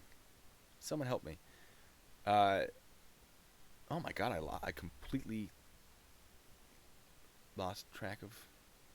This is embarrassing. Oh yeah, situational awareness. So they'll often be like not actually directly looking at you. And one, you don't want to get that tunnel vision. You also always want to be scanning. But two, looking at someone, like staring someone in the eyes can be a sign of aggression. So I tried not to stare people in the eyes because I'm trying to de-escalate. So if you ever wonder why a police officer's doing that, that's probably the reason. I would agree, Nasty Nathaniel. I think as a society, we do have to realize that police officers are people. Too many people want just a robot to enforce the laws, but then you get, I don't know if you guys are familiar with Judge Dredd, but that's dystopian police force. You don't want that. You want someone who is reasonable. You don't want someone unreasonable, but understand that police officers are people. They're going to react like people. And so if you're being a jerk to them, they're probably going to get a little short-tempered. Now, there is a limit to how short-tempered they can reasonably get, but they certainly don't have to do you any favors if you're being a jerk. I used to have a thing I called the asshole tax. So if I pulled someone over, usually I very rarely wrote tickets. And one, because all I wanted to do was correct people and let them know they're wrong. But two, we didn't have computers. Very little of our process was automated. I had to go back to my station to like put in the ticket. I couldn't do it on the computer. Writing a ticket by hand is a lengthy process. I did not enjoy doing it. So if it was just a stupid little offense, like they had a light out in their car, I'd pull them over because I have the lawful authority to do so, and I'd say, hey, man, your light's out. Have a nice day, right?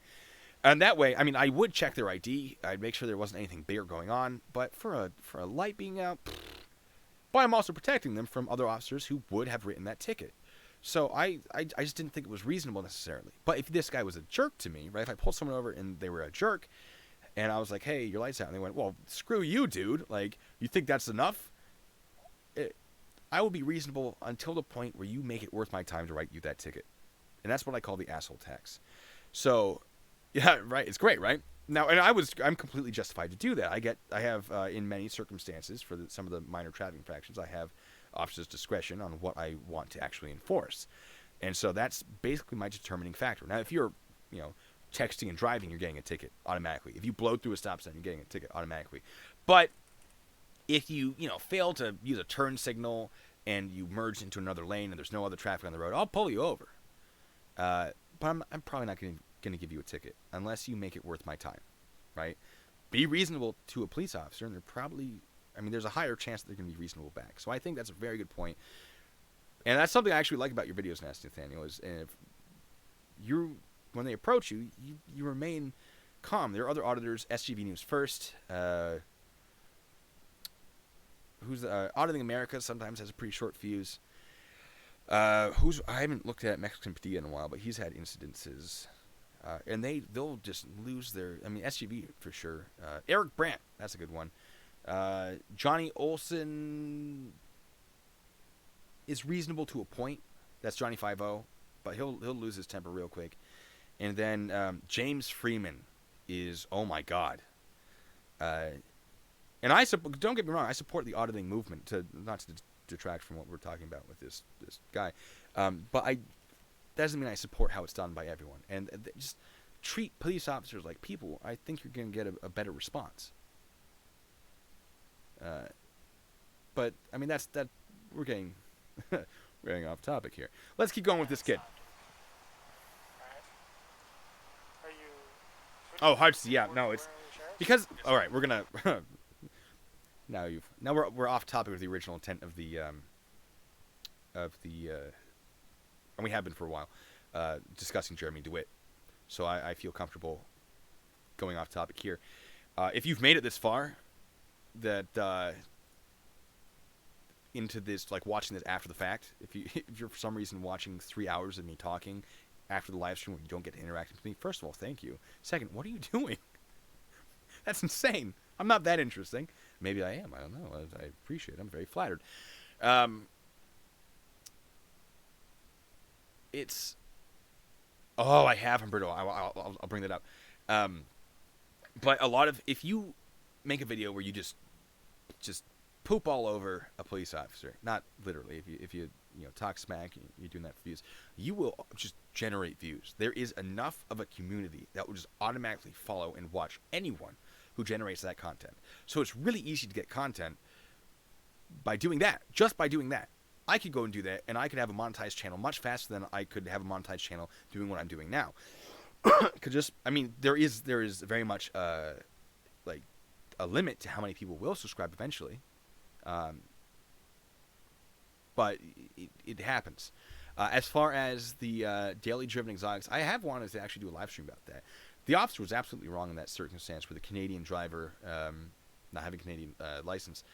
Last time I checked, assuming that I was correct the last time I checked, he's absolutely authorized to drive in Canada. Canada and the United States have an agreement that the traffic laws are similar enough that a Canadian driver's license is adequate in the United States, and I believe the United States driver's license is adequate in Canada. Don't quote me on that. Definitely check that before you test it out. But that officer was 100%, I believe, wrong. Repo Man, I think I know which one you're talking about. Yeah, the guy just had his room or his house was just full of this stuff. Now, yeah, they expect the cops to treat them with the utmost respect and civility, yet they're unwilling to do the same and see how confrontation costs. It's a good point, Gary. And there are cops out there, to be fair on the flip side, there are cops out there that expect civilians to treat them with the utmost respect. I think a reasonable amount of respect is a good idea, but I don't think you have to be bending over backwards for each other. That's for sure. Oh, thanks, Archie. Yeah, I don't like to use it as an excuse. Me as a law enforcement officer, former law enforcement officer, I don't like to use that as an excuse for why I know what I'm talking about. But it helps. I do know. I've experienced it. I've personally experienced. I'm a first-hand source of knowledge for some of this stuff. Doesn't mean I'm right. I don't want to use it as an excuse to be like, I'm right because I was a cop. But I do have a better understanding for some of these things and what it's like to be a police officer than many other people. Certainly not everyone. I'm certainly not the leading expert in anything that I talk about. But I like to think that I have enough information from my experience to sort of give you guys an idea of how to do your own research and what to look for in your own research. Because I don't want this to be your last stop. If you're trying to learn about something, this should not be your last stop. You should take this and use it to figure out what you should know beyond this. Because I'm not going into all the small details and exceptions and everything. I really do need to use a compressor, don't I? That's something I really should look into. My program might have one. I'm going to do that. That's a good point, Samuel. I have not used this microphone setup before, so I have no idea how it's good. I will be reviewing this video to see what needs to be fixed for the next one. And hopefully, each live stream should be better. But hopefully. Hey, nice having you here, Max. Hope to see you in future live streams. So, yeah, let's keep before I get too distracted. That's all I got. I think OBS probably does. I haven't looked into it. Brandon? Yes, sir. How do you spell that? They gave his name. Why? Lazinski? How do you spell it? I don't want to. All right. He just does his thing. How long you been on? About 3 years. Oh, this is where he's 100% saying, I am a police officer. I've been doing it for 3 years. Sorry, I'm screaming in my microphone right now. The guy's like, I've been on for 13 years, so I know what I'm doing. You are not a police officer. I'm not saying I'm perfect, and I'm not saying that I've never done anything. I appreciate it, Hardesty. I appreciate people who respect cops. I don't. There are people who go a little overboard, where they defend bad actions, and that, I'm not a huge fan of that. But I appreciate the respect for sure. Against protocol, but you need to be a little bit more careful, all right? Yes, so just do me a favor, hang tight for a second. Okay? Hang tight. So here's something fun. I will tell you what this officer's doing. He's like, oh yeah, just hang tight. Yeah, I don't know, your protocol is a little weird, but I'm here to help you. What he's doing is trying not to make this guy think that he's being investigated for impersonating an officer. He has his information. He's about to run it. The last thing you want is this guy getting scared off. A strong tactic. I did a lot of interviews and interrogation as an investigator. One of the tactics is, I'm giving away all the secrets now. One of the tactics is to be their friend. I mean, you're not really their friend, but be friendly, right? Make them think you're on their side. In many cases, you are on their side. I'm not trying to screw anyone over, but if you've, beaten your wife, and I'm like, I bet she talked back to you, huh? That's not because I think it's justified at all. But I want you to think that we're on the same side, which is what the officer's doing here. Cop watching and cop blocking, two very different things. I do not support cop blocking. Cop watching is fine. Watch the police all you want. They should be held accountable. Not that, police are awful, but there are bad police officers out there. I will admit that. I've personally reported a couple of them. In the hundreds of police officers I've worked with, only a couple. So it's by no means a significant amount of officers that I saw doing, blatantly wrong things and getting away with it. There's no helicopter flying over your home this time. That used to be a problem. I used to be in a helicopter zone. It was a problem. And that's it, all right? Once we're done here. All right, so he's like, hey, just hang out, dude. Technically, he's detained. Mike's leadership inspired so many of us. Political ads, no. I'm not saying I do or do not support Mike Bloomberg. I'm not. I don't know why that's there. It's just because he's buying all the advertisement space. Yeah, hang tight should at least ask or raise the question, am I detained? Should at least raise that question. Okay. Negative code, but I am going to need a supervisor for myself. Yeah, he's getting more people. He's like, this is a weird situation. Generally, I feel like that's... I mean, I understand it. Not to get political. He started the game a lot later than other people, and he has the money to buy the advertisement to try to get. I mean, that's the only way he could really get the support that other people had, been getting over the last years. Anyway, that's politics. That's politics. We're not going to get into that. I'm not saying I like or dislike his policies. I'm just saying it does appear that he's spending a significant amount of money in advertisement because he's late to the game. So yeah, this guy's like, this is a weird situation. Generally, if you have a weird situation that you've never dealt with, you want a supervisor on scene. So he's calling that up. That'd be interesting if he did become a third-party candidate.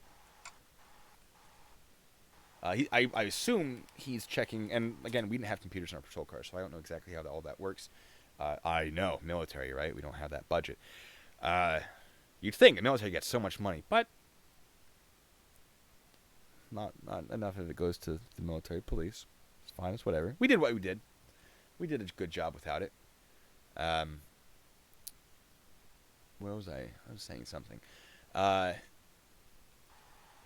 But I assume he's typing in this guy's name in a computer in a patrol car.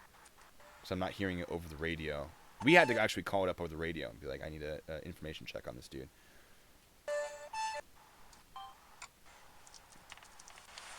Which is one of the reasons why our radios were encrypted as opposed to the other police agencies around us, because we were actually putting out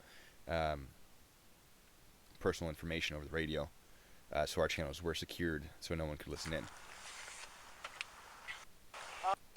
Yeah, so now he's just like, That's fine. Man, just have a seat. Yeah, now you're definitely detained. You're in the back of a patrol car. Sign of arrest. Here's a detention.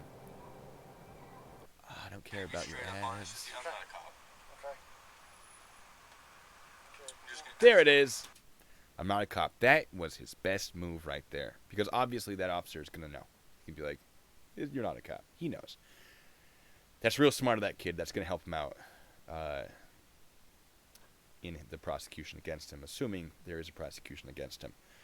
Where'd you get that badge from? I bought it offline. Okay.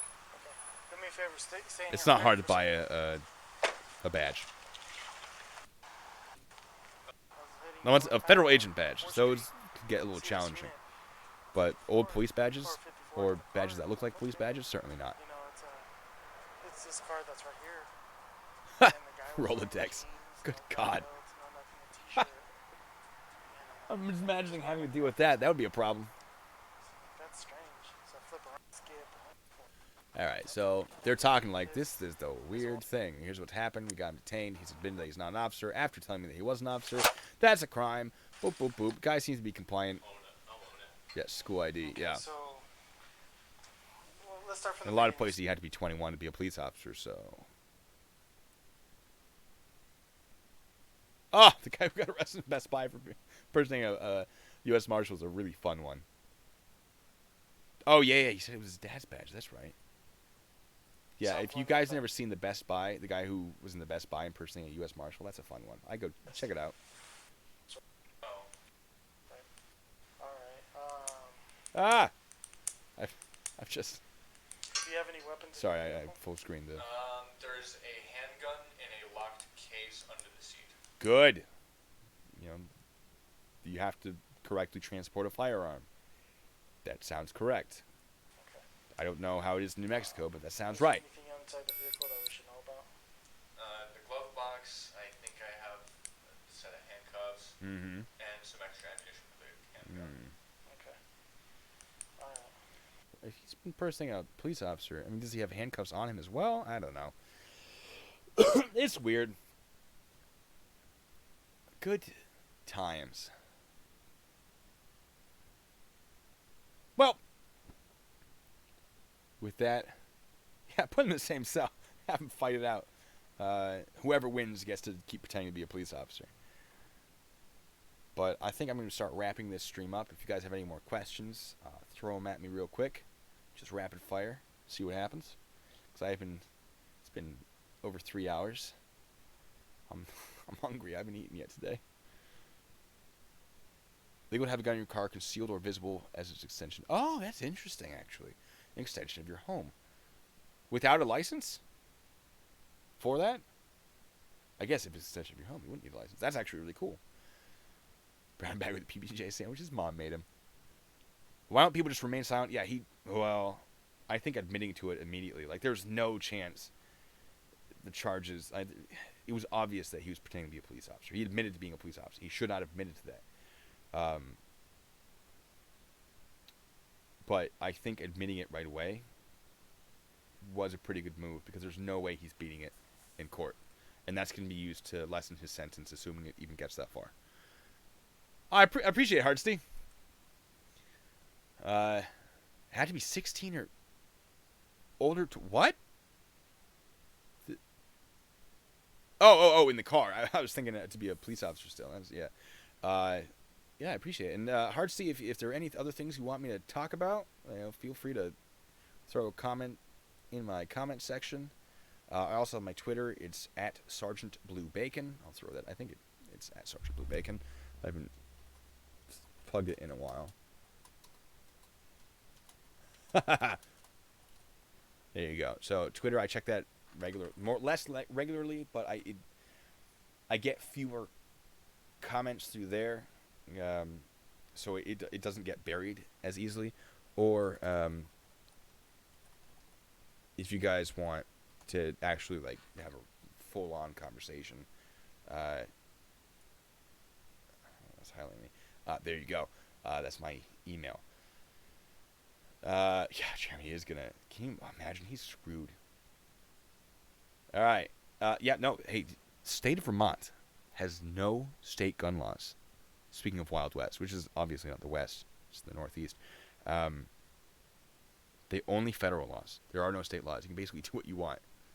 You can carry concealed without a license. It's nonsense. But hey, if it works for them. But yeah. Cool. I feel like that does it. And hopefully I'll be doing another live stream soon. Oh! I do want to say, I have some guy, I don't know, those of you not familiar with my channel, I often argue that it is illegal to film a restricted military installation. It's good to have you, Ricky, per 18 U.S.C. 795. And there's someone I've been discussing this with in my comment section who's been pretty aggressive about it. So I challenged him to debate me on it, and we have tentatively agreed to do that on Tuesday. So keep an eye out for that. For our debate about whether or not it is illegal. And hopefully he shows up. Otherwise, I'll just find something else to talk about. And that'll be good. But with that said, I'm going to get out of here. And until the next time, be good and stay safe.